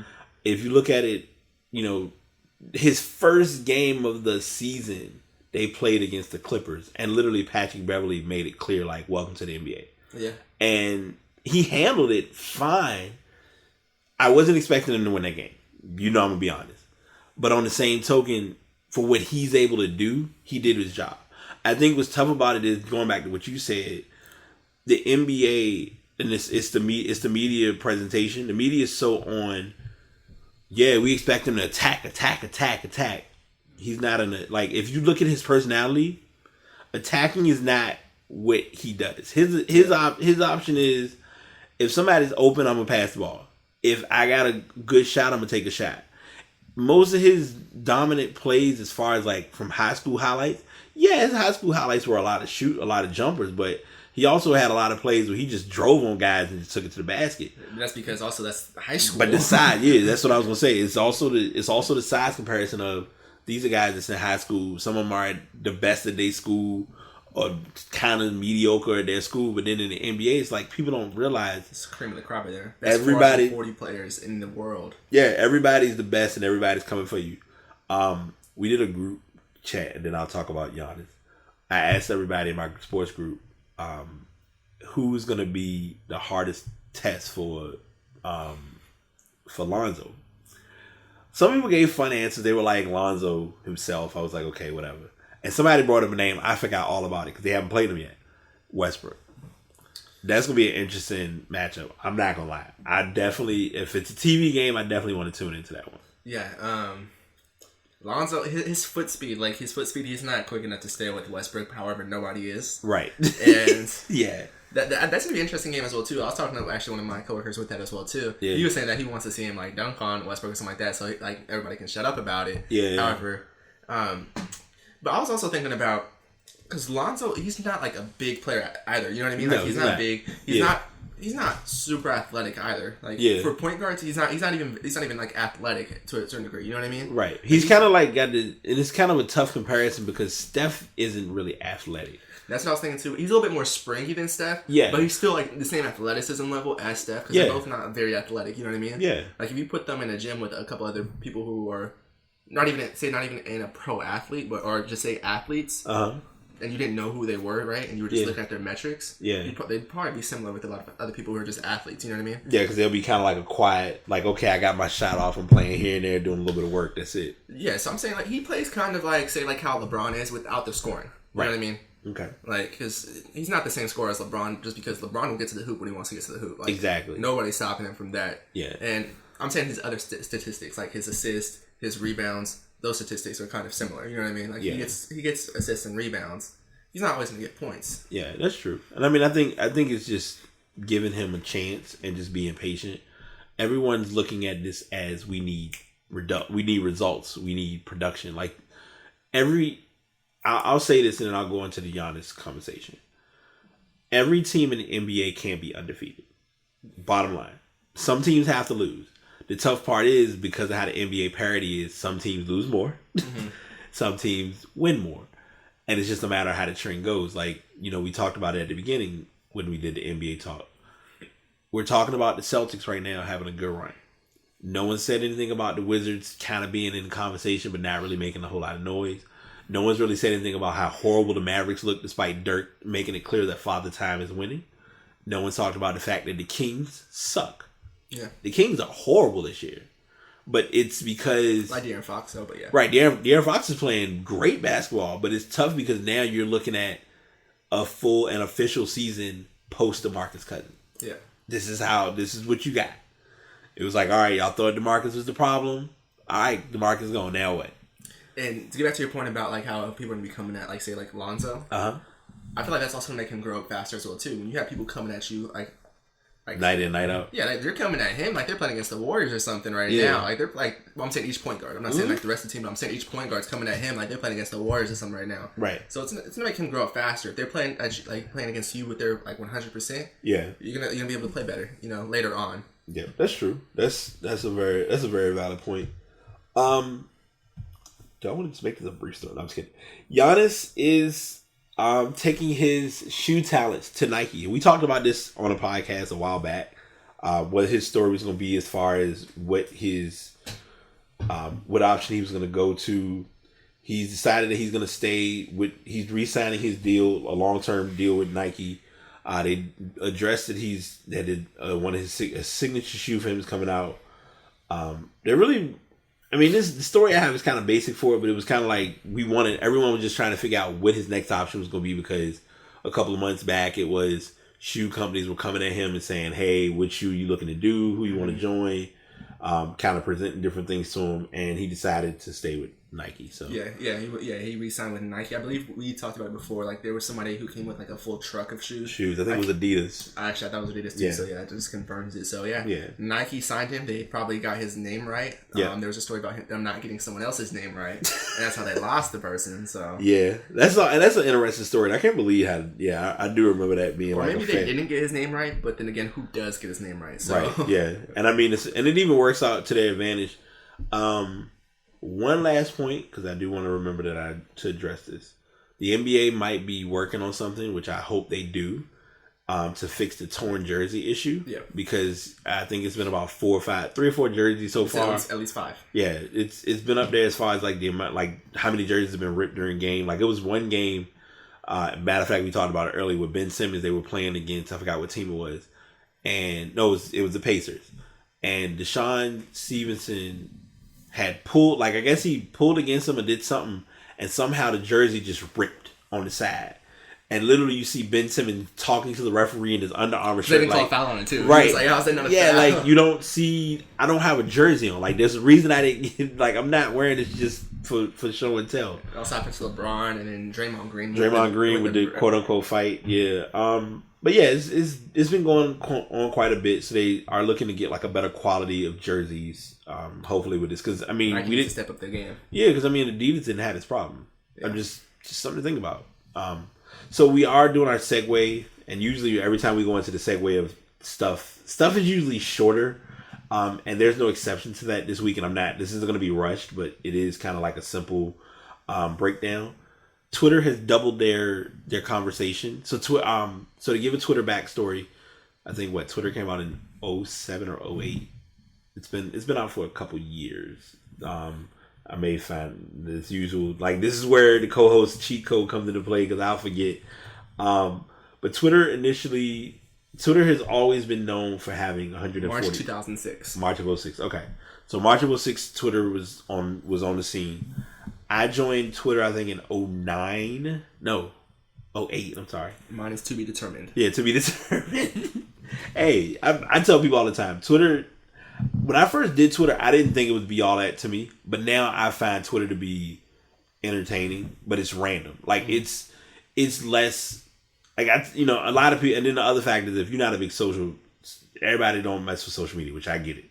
But if I had to take my choice between Facebook or Twitter, I would strictly do Twitter, only because some people, you can kind of read what they say and just keep it moving, and it's not as bothersome as what some people say on Facebook, because Facebook people get their lives away. But Twitter decided to up their character count from 140 characters, which they originated that from people who had everyday cell phones. Not the smartphones now, but like phones from previous times when you would send someone a message and you would wonder why the message would come in like 5 or 6 blocks. It was because your character limit per message was 140 characters. So they tried to follow that similar theme with Twitter, because Twitter wanted. I believe it was 160. It was 160? 160. Okay, so theirs was 160. Twitter decided to go to 140. And they would mainly, because Twitter wanted to give you the option. At one point, Twitter did give an option. I still do it from time to time, where you could text tweets in. And that was a cool thing for a while, but now most people, they got the app, so they just post stuff all the time. Go ahead. Yeah, it's so a lot of people had talked about it, like say on Twitter, right? And they talked about, they said Twitter should be focusing on other things instead of adding the character count, such as say bullying on Twitter and just things of that nature, like harassment and just straight out abuse. And those are things that they should have touched on instead. And why are they focusing on this? How do you feel about that? I feel like no matter what a company does, it's never going to be enough. Like even if let's say they didn't focus on the character count, because in all reality, they really didn't have to deal with the character count. And the reason I say that is because most apps that they make now allow you to tweet longer if you choose to. It just shortens it, but whatever. That's all choice, business, whatever. As far as the other issues that are going on involving social media with with bullying, things of that nature, I feel like Twitter addressed it and they gave their input or feedback towards it. But as people who use these programs and deal with them on a day-to-day basis, it's never gonna be enough. Because it's like, well, why? I mean, y'all did this, so you addressed it, but why are you spending so much energy in trying to extend the amount of characters in a program? When in reality, at the end of the day, all a person wants is for that program to work. Yeah. Now, as far as like all the like you want, it's almost as though, and this is such an odd comparison, but I'll compare it. It's like expecting it's like expecting athletes to have an input on something that they may or may not be aware of, but they're participating in it because it's what's going on. Like when you look back on, with the NBA with the Black Lives Matter and the movement, things of that sort. If players didn't do anything about it, they would still if players did something, it was an uproar. If players didn't do something, it would be an uproar. Same applies with Twitter. Twitter is they're a company. You can't sit down here and expect them to get every single thing right every single time. And I think that's what I feel like that's what's kind of being missed from how I'm looking at it, but I don't know.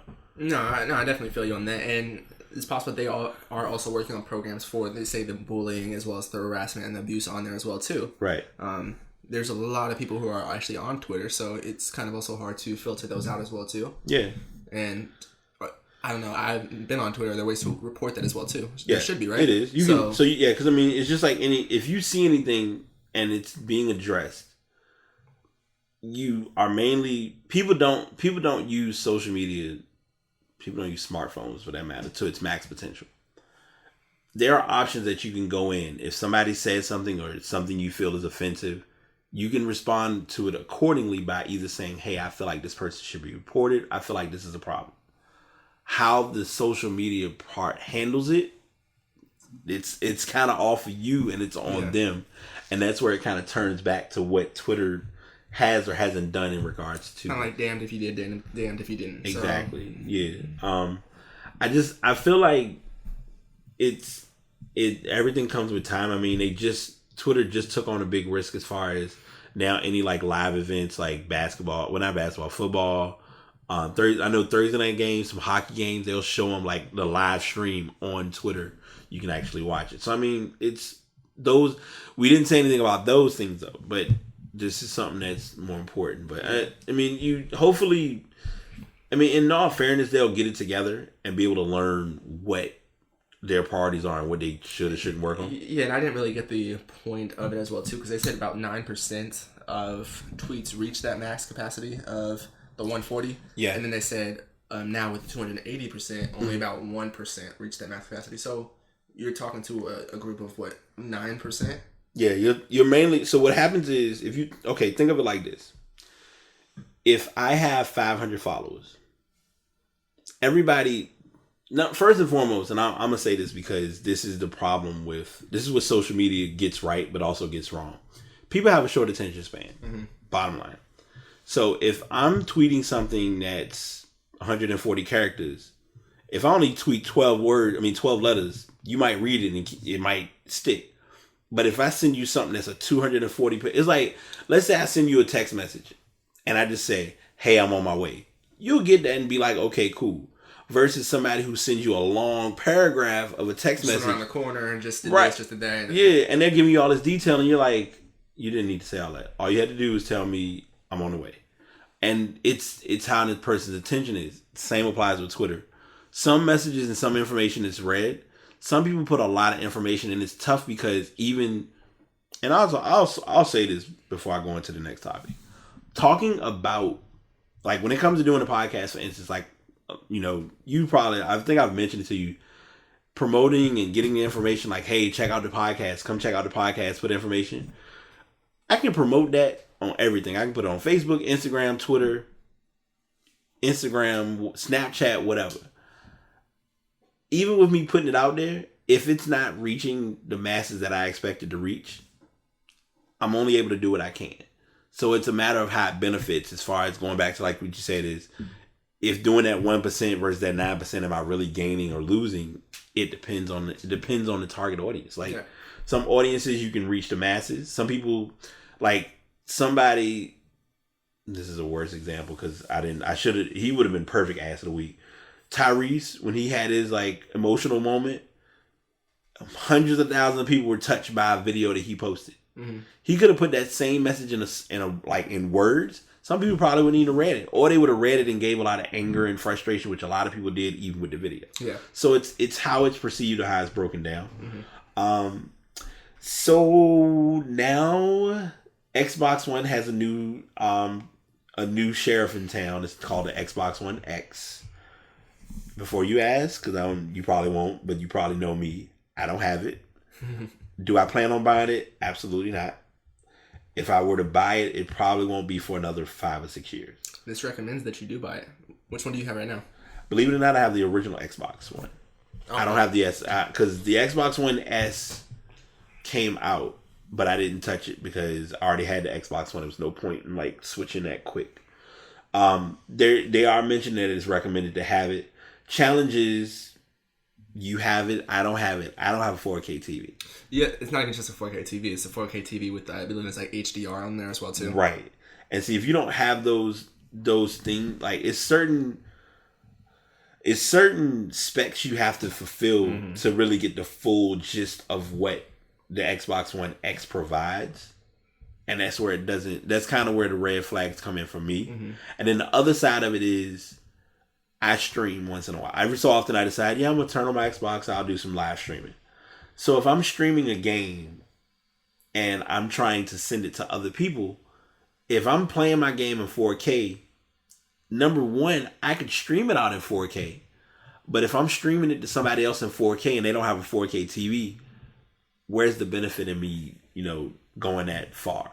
So there's that factor. And then there's also the other side. Like my capture card I have now is not even capable of doing 4K. It'll do 1080. But it comes down to, as a viewer or as a user, are you really going to notice or see it?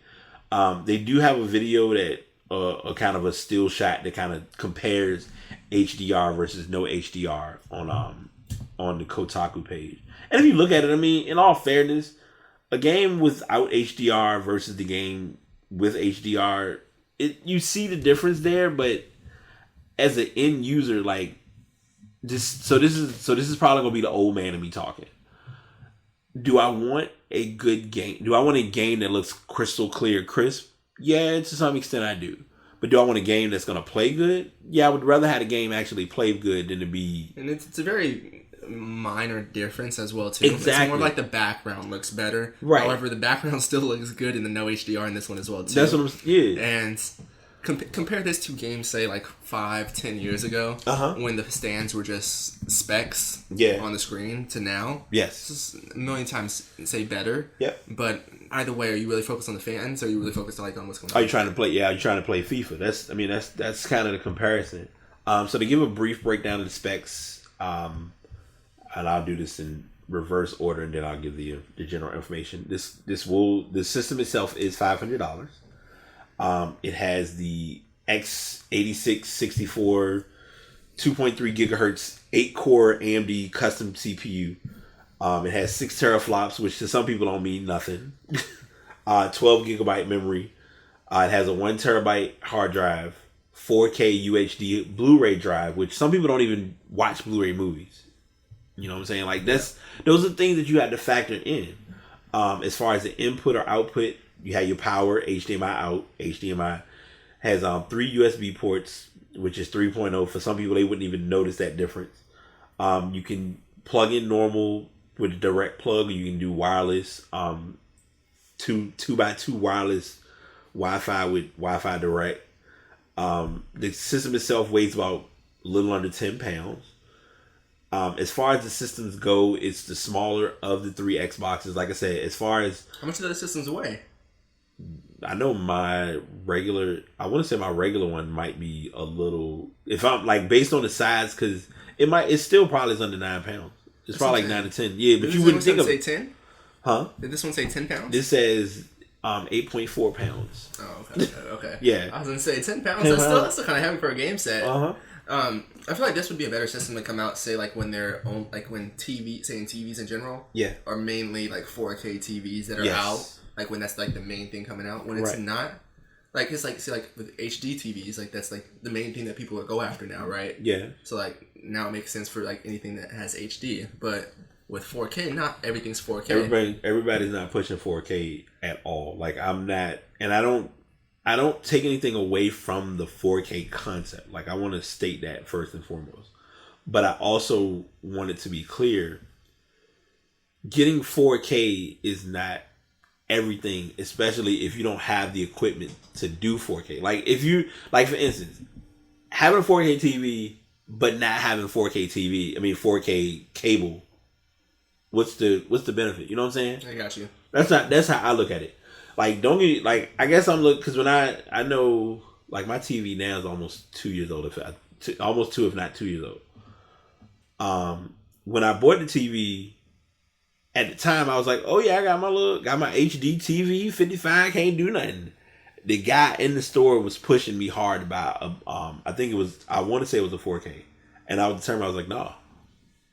Do I regret it now? Not really. Mm-hmm. Only because I'm not gonna really notice that difference. Like my friend now, as far as like watching TV, we'll watch like it's certain shows you watch and you're like, yeah, this is a much different picture, but it's HD. HD still comes out good. Like going back to like 10 years ago, and we're like having an HD conversation. Wow.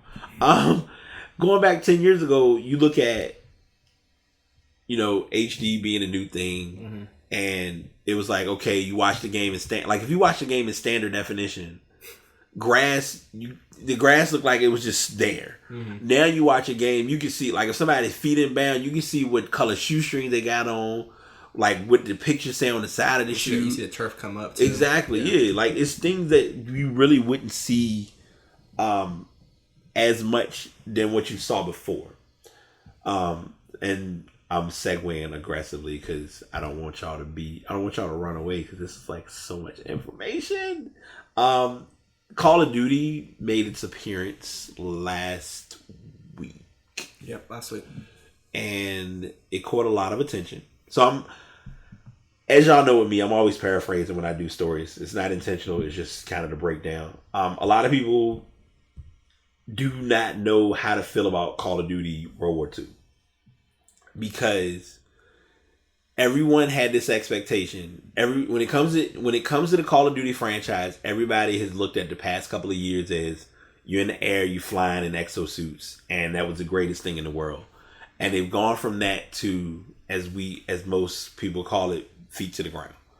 Which feet to the ground should be a good thing, but I think now it's like people are spending more time complaining about the specs. Call of Duty, as to what it's meant to be played for, is not what it's like. Most people who get Call of Duty, the average person that gets it goes online. They're going to play it for online gaming. Mm-hmm. There aren't many people. For every 10 to 15 online gamers, there's about 2 or 3 that are like casual. Let me do the story mode. Or let me do the zombie mode. So to speak to that, so I had recently got the game actually. So okay. I got it. I just got it the other day. Okay. I played it a little bit. Yeah. This article actually it definitely it gave you enlightenment. It definitely fits to how I was feeling at the moment, because I actually had stopped playing it a little bit just because it was making me a little bit mad. Okay. Just because I'm not the best at say like shooting games and things of that nature, right? Right. Like combat games, things of that nature. I'm not the best at those. I'm more of a sports games type of person that I'm good at. Yeah. But I still play Call of Duty games, right? Okay. With this, like with the online versus the story mode, right? Say the story mode, right? When you go when there are say like the AI, right? Mm-hmm. They have life to them a little bit, right? It's like you can shoot them a little bit, and they're still alive a little bit. Yeah. Right. Say you playing online, you die instantly. Like online, you die pretty quick. Yeah, online is sweat. I remember when I came around the corner, dude comes around the corner. Barely came around the corner. Yeah, I was dead before I even pulled the trigger. Yeah, like before I even knew I was shot. Like I was dead. I was like. No, I got you. The tough part is for every, and this isn't towards you. This isn't shade towards you. This is even with me if I get online. For every noob or every person that first gets on and playing like Call of Duty, you got what you call the sweat players who get online. They literally play like, and I don't want to use this demographic, but it's factual because they shouldn't even have a game. It's like 8 to 16-year-olds who parents bought them a PlayStation or an Xbox, and they just happen to get Call of Duty, and they online playing like, let's say they get out of school at 4 or 5 o'clock in the afternoon until like 9 or 10 o'clock at night, and that's all they do Monday through Friday, and then on the weekends that's all they doing for like the whole day. Yeah. Compared to somebody like adults that's like, I got a job, I got sleep, I got bills. So I got an hour in here. Yeah, I'll admit it. Like that's just like for me. Like I just started getting back into playing Tekken. I play Tekken online every night. Well, not online. I'll just play like casual against a computer. And you play a couple games. Like, okay, I know what I'm doing. I think I got some skill. Then you get into that certain mode, and it's like, oh, I'm not as good as I thought I was because this ain't. But also on the same token, it's not my daily day-to-day thing. Yeah. And even for kids, in some cases, it's not for them. But then you also got folks who are professional streamers who play for like we said, like hours. That's their shift. That's their 8-hour shift. And they also made divisions. I don't really like the divisions really that much, just because it kind of like pegs you in a hole. You know what I mean? Like it pigeonholes you. Like so you only get stuff for that division. You know what I mean? You only get perks for that division. So if you get a gun, only if your division has perks for that gun will you get more perks for that gun. You know what I mean? So like, I don't really like that fact. Yeah. And then also reading this because I haven't got too deep into the story mode on it. Okay. So I guess they make you kind of feel bad for your character. For like Nazis because this is taking place during World War II, right? And so they kind of make you feel bad for it, kind of. There was a point in it because I was just reading this. There was a point in it when someone was either like making fun of or laughing or something like that, joking around with the guy who was passed, like who died in the game. It was just one of the Nazi characters. He's like, hold up, man, he's still somebody's son. Right. Yeah. It's like, it's not the right time to say that in this game. I'm with you, and I think it was like I said. Call of Duty is trying right now. Call of Duty is in that stage of that space where they're trying to like resurrect their franchise because if you look at it. Call of Duty Ghosts, Advanced Warfare, Infinite Warfare, Black Ops 3, that whole stint of Call of Duties, it was a struggle because they really didn't they didn't hit the target audience they wanted to for the right purpose. So they thought, okay, we will get everybody back. Let's go back to the World War II. Let's take it back, yeah. So going back to World War II was good, but then it's also like that challenge, just like. Well, yeah, we've been sitting here all these years singing about, and I know this is so random, but it ties into it, singing about the national anthem, not knowing what we were singing about, and then now that we know, oh, this is what we've been singing about all this time, same applies with talk, like, just like your reference in regards to the Nazis. So as far as the article that I found, the verdict they gave, which, I mean, I haven't played the game, but I've watched it, they say this is a step backward for the series, and not just chronologically skip it. Long story short, Call of Duty's still trying to get to that place of like being in the know, and it's not there yet. And after my first taste of it, if you're not, say like if you're a Call of Duty, like if you love Call of Duty, you're gonna get it anyways. You're not gonna care about like what my opinion is anyway. So at that point, like all it is to you. However, if you're just someone who say like likes Call of Duty and like plays I haven't got every Call of Duty, but I have a few of them. I played a few of them, right? Yeah. I would say skip this one. Okay. That's fair. Yeah, I would say don't spend your money on this one. But yeah, believe it or not, and this might surprise a lot of people. Like I'm the stream watcher for a lot of games, so I watch Call of Duty being played. The last Call of Duty I bought was Black Ops 3. Mm-hmm. That's 2 games ago. So I didn't like the last one was Infinite. I think it was Infinite Advance, whichever one it was last year. Yeah, I didn't get that one. Didn't buy that one. And World War II, I'm not looking to buy that one either. And I know part of my adjustment towards that was because of when the priority changed, which was for good reason. I knew it's a business move. They looked at it as when it comes to releasing content, we'll release for PlayStation first. No problem. Mm-hmm. I understand. So I wasn't that kind of made me like I don't really play Call of Duty like that, so I'm good. But I just kind of stuck. I just went ahead and got back into my NBA grind. And I don't have this story listed, so I'll address this too. EA Sports is possibly entertaining the idea of, and my bad, y'all. I know I'm like throwing more stories than I have listed, but it's just been a lot. EA Sports is looking to do an idea or a concept that I wish other companies would think of doing. Instead of making somebody buy the game every year, and the only difference is the content. I mean, the characters of teams of whatever the case may be, like NBA Live, NBA 2K, FIFA, things of that sort. They're going to do you'll get, let's say you buy FIFA. You buy FIFA, they work on FIFA, they fix it, they change stuff here and there. And they'll do an update to just kind of say, all right, you pay like a subscription, say every year.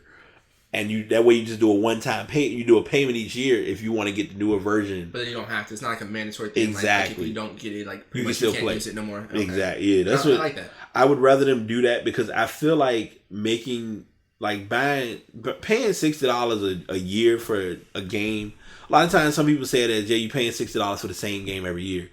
Some people would disagree because some games they make changes to like the gameplay and the style. Like to me, Madden has kind of been consistent each year. They make small changes here and there. I feel like in some of them they've digressed. Right. And You know 2K, what I'm saying? They tend to move 2K, forward. 2K, they're throwing new stuff in. Like I know this year, as far as like with the shooting motion, as far as like with the shooting meter, they've changed all of those things. So little stuff like that, if they can get like a solid option in, then that would be helpful. Going into solid options as well. Random segue. Snapchat is looking to do a redesign with their app. They're saying that the app will no longer split your friends' messages and stories into different sections. I know if you're using Snapchat, so you're probably like, okay, Snapchat, whatever. No, I'll be honest with you. I have my I just reopened my Snapchat and I don't use it halfway. The only time Snapchat is beneficial to me, how I feel about Snapchat would probably be how you would feel about Twitter, but the only difference is I have one and I really don't even. It's like it's there. And I'm not. It's not even throwing shit. It's just general. Like because I had a Snapchat. More like Facebook for me. Yeah. Like okay, perfect. That's the best way to have it. Like I have Snapchat. I forget I have it sometimes, and I'm like, oh, let me go look at stories. I'm sorry, and they're giving you the option as far as like the app will open. It's still going to open to the camera. It'll no longer separate your friends' messages and stories in tabs to the left and the right. Instead, it will bundle user communications in a feed on the left. The right will lie crowdsource stories for music, sports, global events. So I will admit that part of it I used to like, but I don't even watch that anymore. I feel like they're getting a little bit desperate, just because those parts were still there anyways. Yeah. And this, like, the stories were just like above that. Yeah. And then you could still get to that. It's still right there. Right. And then That's that was true. below. I feel like they're just getting a little bit desperate right now, and they're just trying to change it up, give it a different look. Yeah. I feel like they need to dig a little bit deeper, think a little bit more outside the box, because this is really not thinking outside the box whatsoever. True. Somebody was just thinking, hey, just move the stories right there. Yeah. Okay. Tough part for them now. Well, the tough part now, if I'm remembering correctly, I believe they just got stock. So that could be playing into it. Let me just double check because I don't want to give any false hope. Because I know they're like, anytime, yep, they are. So they're in the stock market now. And they're like, this is like trading 101, which I'm not going to do too in depth. Facebook, we'll do the big names. Facebook, Amazon. I almost want to say Twitter, but I think Twitter has stock as well. I'm not sure. But all those companies at one time were looking at, hey, we may go into stock, we may not, we're not sure. Mm-hmm. So you look at it as like, let's say a Walmart. Walmart jumped into stock. We saw how it grew. Amazon did stock. People looked at it when it was done in the beginning, didn't really make a big deal. You see where it, like buying a share now is like an arm and leg. Snapchat is trying to do the same thing.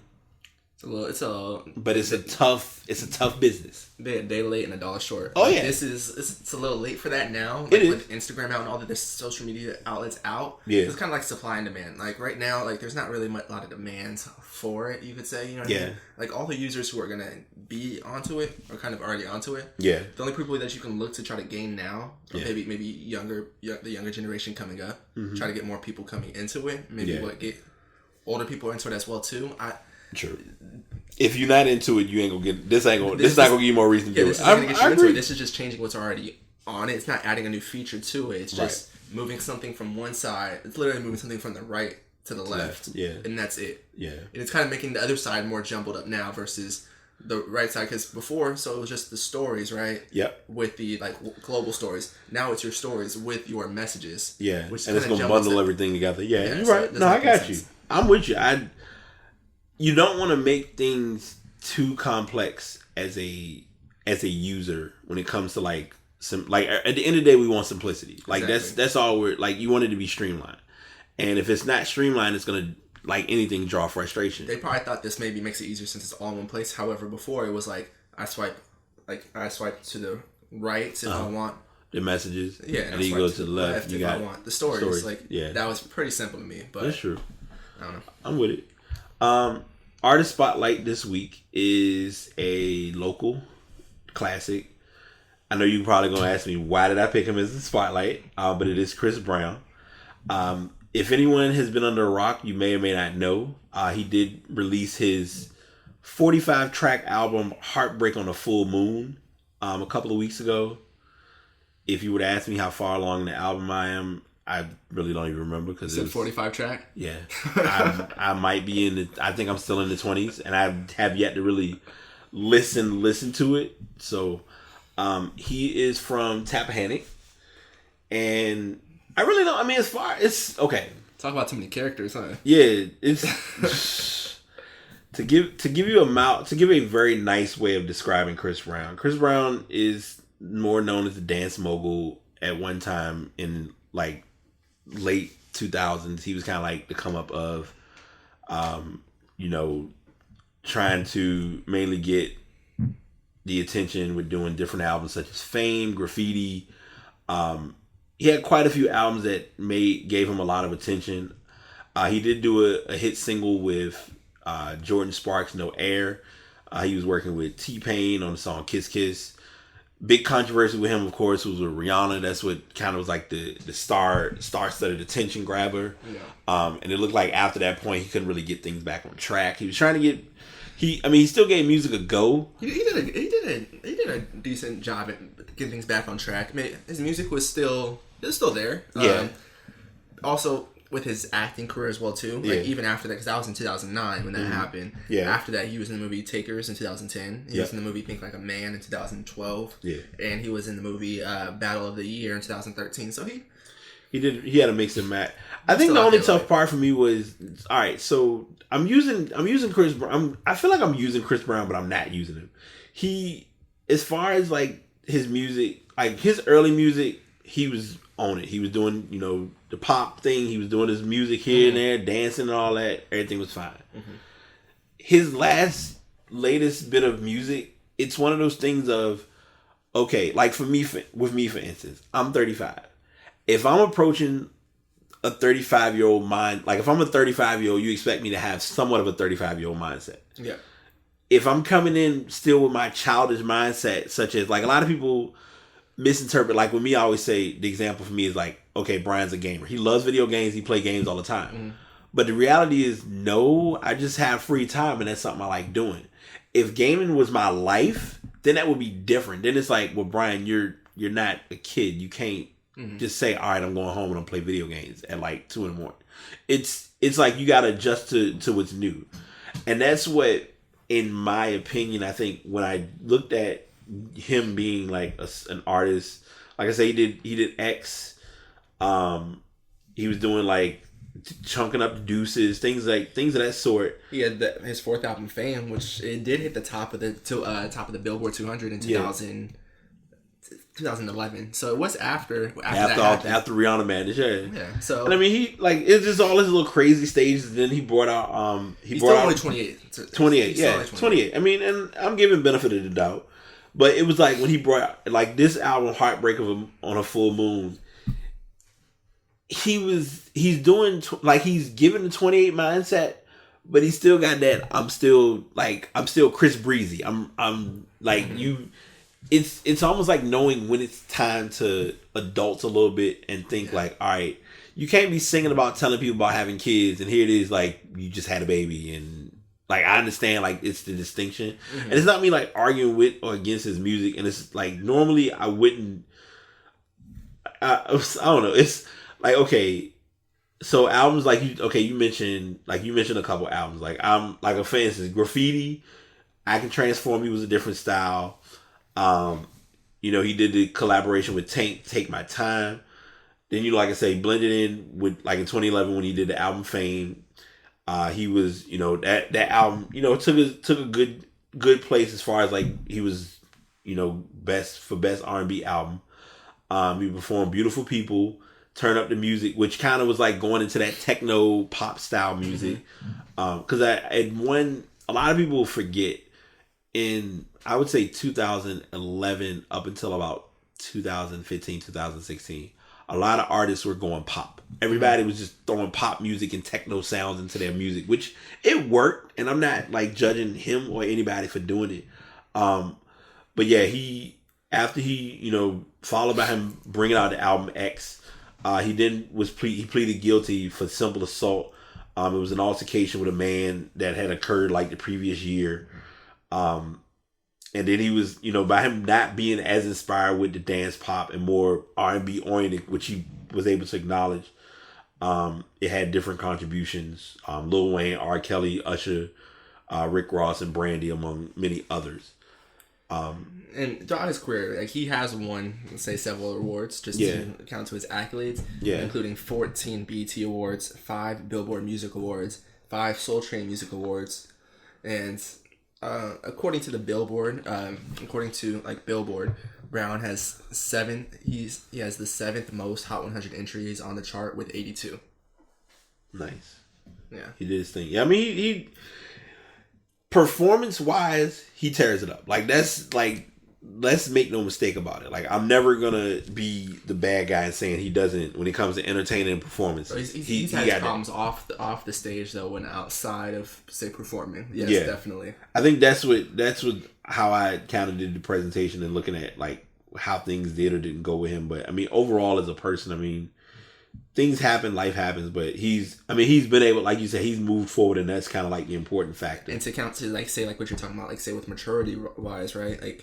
Back in 2016, so that's recently, he was still 27, 26. A woman called 911 report that Chris Brown had threatened her with a gun inside his house. Yeah. So he's having those it was just having those childish kiddie moments, and then it was the social media things. It was okay, it's way more stuff going on. Why are we at this point?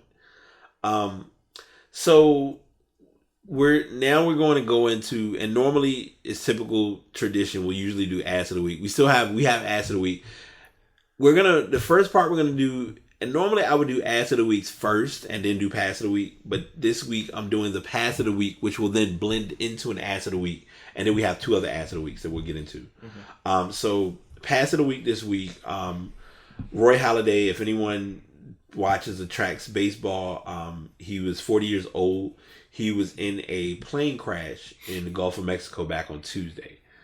Sending condolences to his family and his friends. He had recently got a license to fly planes. Yeah, and so he was recently flying a plane. It was one of the Icon A5s. Yep, it was a recently made one. No, it was recently. It was new to the market. Yeah, I believe there's only 20 out. And that was actually what he ended up crashing in. Yeah, his father was a corporate pilot, so that kind of tied into him wanting to look at, this is something that he wanted to do.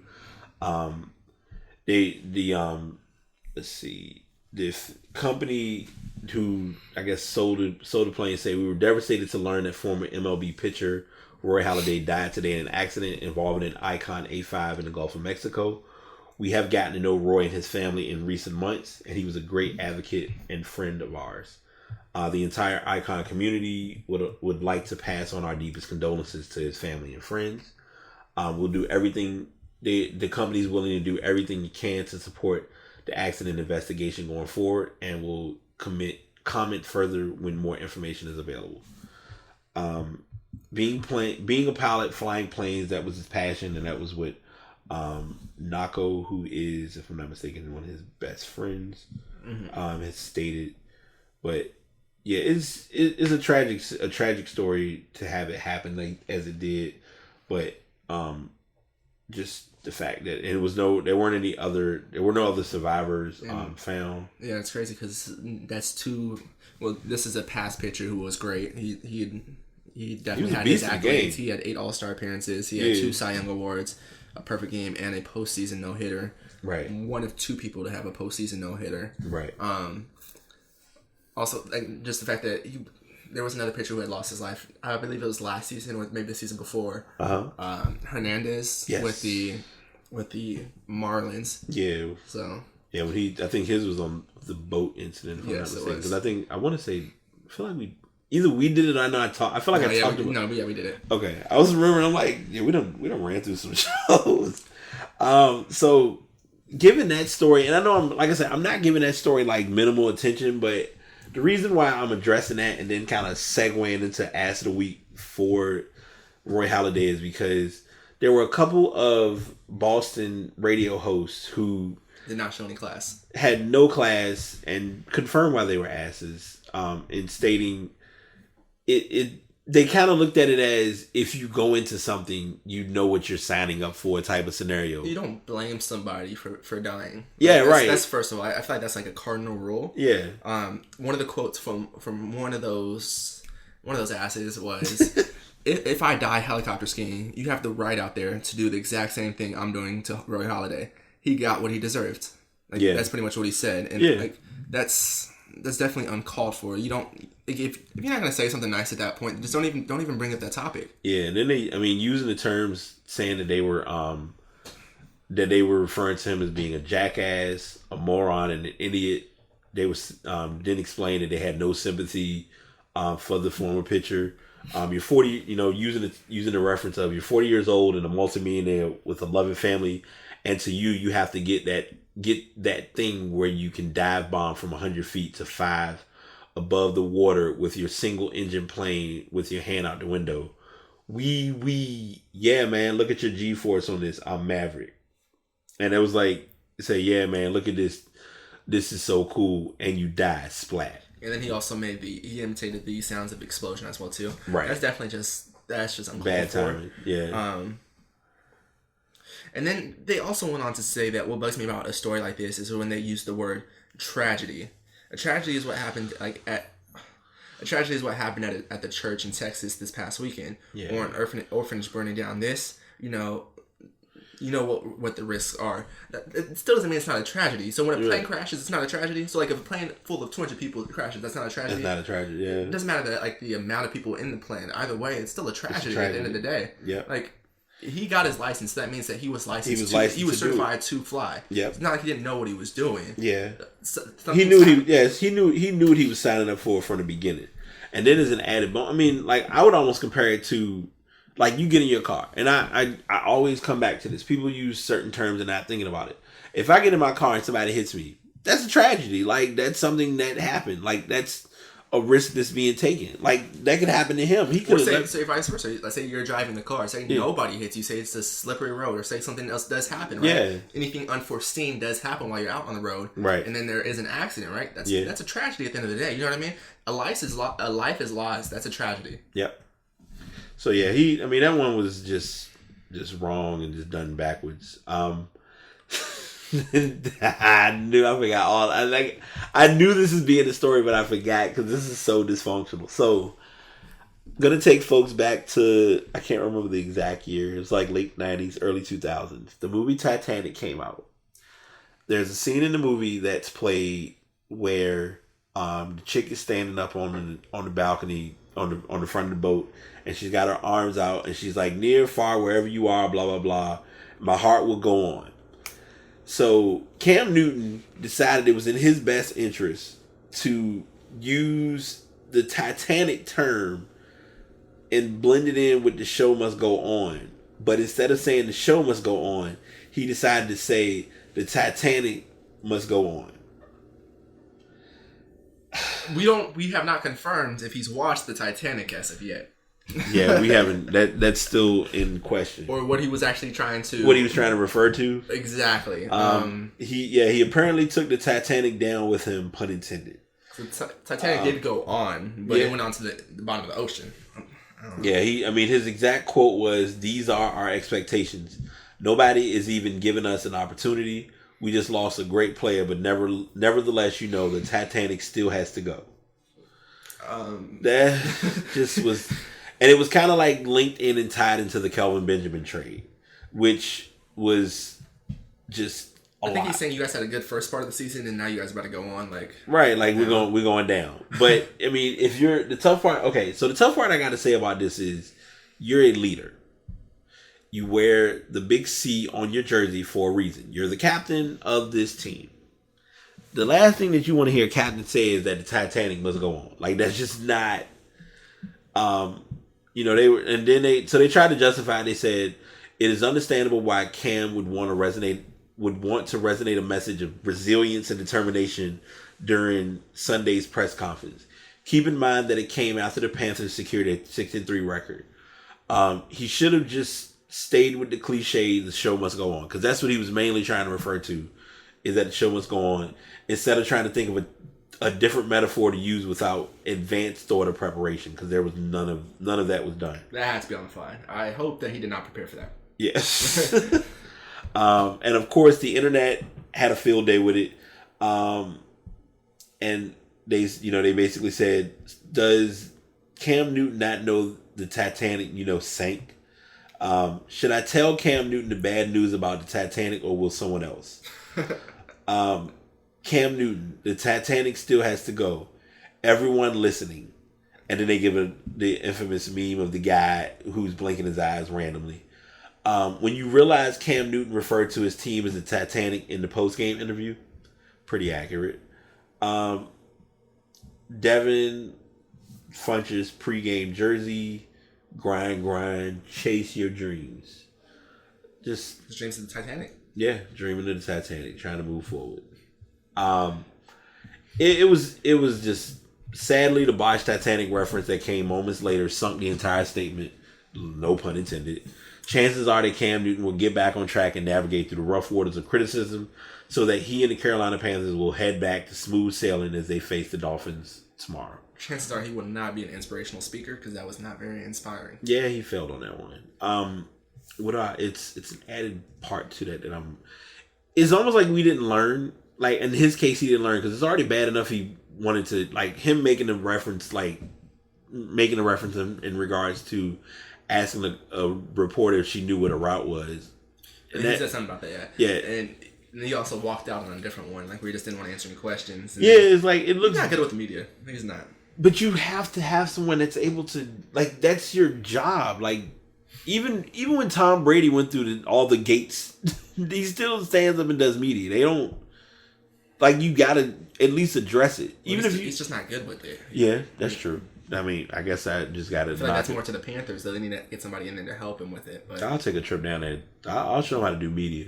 No, next. What's up? Like, say, at least stand there and give a comment. Don't just, like, not say anything, or, like, I'm gonna have a tantrum. Let me take my ball and go home. I'm upset. Yeah, he's definitely hard when it comes to the media. Yeah. You know who's really weak and soft when it comes to the playing field? We're gonna go with AJ Green from what our buddy Mr. Ramsey said about him last week, because it looks as though there's a. Is this? All right, help me understand. broke out on the playing field. If y'all didn't know. Help me understand, because first and foremost I want to be sure they're not in the same division, right? No, that'd be some great TV if they were, and they'd play twice. No, they're not. Okay, so Jalen Ramsey got in AJ Green's head. And he got in his head to the point where it frustrated him. And I can't believe we're doing it. This is a 2-hour podcast. This is the last time. I'm sorry, y'all. But we here. So hey, hopefully you sticking around. AJ Green was defined as being weak and soft by Jalen Ramsey. Now, Jalen Ramsey has kind of reached to come up and being one of the bigger cornerbacks in the NFL. Yeah, definitely. They mentioned, and I've seen a lot of this conversation brought up by Chris Carter, just players in general, saying it as, if you're a good cornerback, most times you don't have to talk. You just let your game speak for itself. That's how Darrelle Revis was. Right, Darrelle Revis was like that. A lot of people didn't know it, that Deion Sanders was like that, which I wouldn't be surprised. That's very surprising. Right, because I feel like he's the type that, like, not just that, I feel like he's the type that if you talk trash to him, he's not talking back. Right. But he's not going to lead it first. Yeah, he's kind of more, I'm just going to let my game speak for it. Because a lot of people let the game speak for itself. That's, like, with me, for instance, when it comes to basketball, you have to say something really ignorant to get under my skin. Because most times when people talk, I just don't. I'm like, okay, I'm still going to get these buckets. So let's just get it over with. Mm-hmm. But as far as this goes, Jalen Ramsey got under his skin, frustrated him. AJ Green got so mad to the point where he's ready to... between Ramsey pushing him, AJ Green pushed... They were having a bit of a shoving match. And AJ Green thought it was beneficial to him to start hitting a helmet, which is there to protect somebody. To protect. Like that. And I'm just thinking in my head, how... It wasn't just that it was an open... I mean, he went and, like, closed a fist and was really trying to punch... through that helmet. Yeah, like, dude, I understand you mad, but there's you gotta find some way of channeling it and not getting that bent out of shape. But Ramsey did respond in defense to saying, these are the things I said to him. I didn't say anything beyond this. And yeah, he said I don't go personal. I don't talk about nobody's wife. I don't talk about nobody's kids. Yeah. Nobody's family. I don't do that. I told him almost every play that he was weak, that he was soft. Dumb or straight facts. He just can't handle the truth. It's facts. I told him his time was almost up. I told him it was easy, which it was. He had one catch for 6 yards. I was just out there spitting facts to him. He got mad. He was in his head. He really was in his head. He definitely was in his head, yeah. He got in his head to the point where it just literally got him bent out of shape to the point of no return. What I found funny about this story also was the fact that Jalen Ramsey was later on escorted by security away from the Bengals locker room. Yeah. And he said why he was there was that it pissed him off that he got kicked out of the game. He was like, I did what my coaches wanted me to do. Yeah. I didn't swing back. I didn't fight back. I let him do whatever he wanted to do. But I still got kicked out. He's like, I just went over there to get my money's worth. Like, if next time I know, like, he's like, I just went over there to get my money's worth. Like, he was wanting to fight. He's like, next time I know if I'm in that situation again, I'm going to get that work in.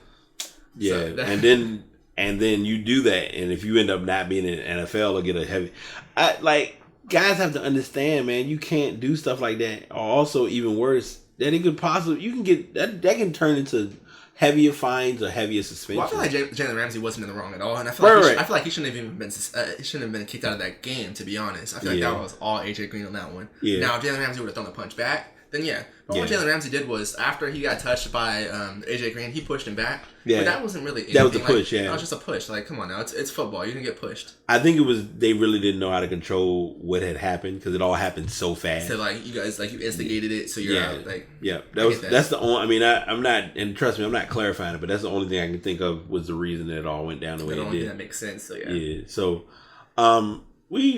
sorry that we had such a long. I think this was like, because it was like we were doing a podcast, we were also like catching up in the midst of talking to y'all. So, if you stayed past 2 hours, you are definitely the real MVP.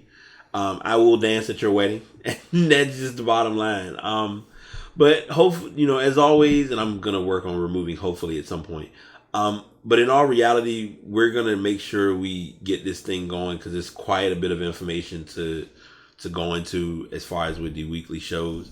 Next week we'll be doing week 12 picks. I'll have the responses from week 11 picks and kind of blend that all in. And of course, some of them we won't have finished because those games will not have finished yet, but we'll have them already. Any closing thoughts before we close out? No, have a good week, and thanks for staying with us if you did. Yeah, y'all still have a good week. We're going to make this week productive. We got our transitions coming and going, so we'll just let it be what it is. But until next time, y'all take it easy. Did you make it to the end of the episode? If so, I do appreciate you listening and tuning in. These episodes get more and more valuable, and I do appreciate everyone taking time to sit down and listen to the episode. Whether you're actually listening to it once it's uploaded on Spreaker.com/Brate Podcast, or if you're downloading it and listening to it on your own convenience. If you want to check out any previous episodes, just check out that page. And if you'd like to inquire or provide any information or feedback or suggestions toward the podcast, please send those emails to passpodcastbt@gmail.com. Thank y'all so much for tuning in. Enjoy your day. Have a good week and be positive.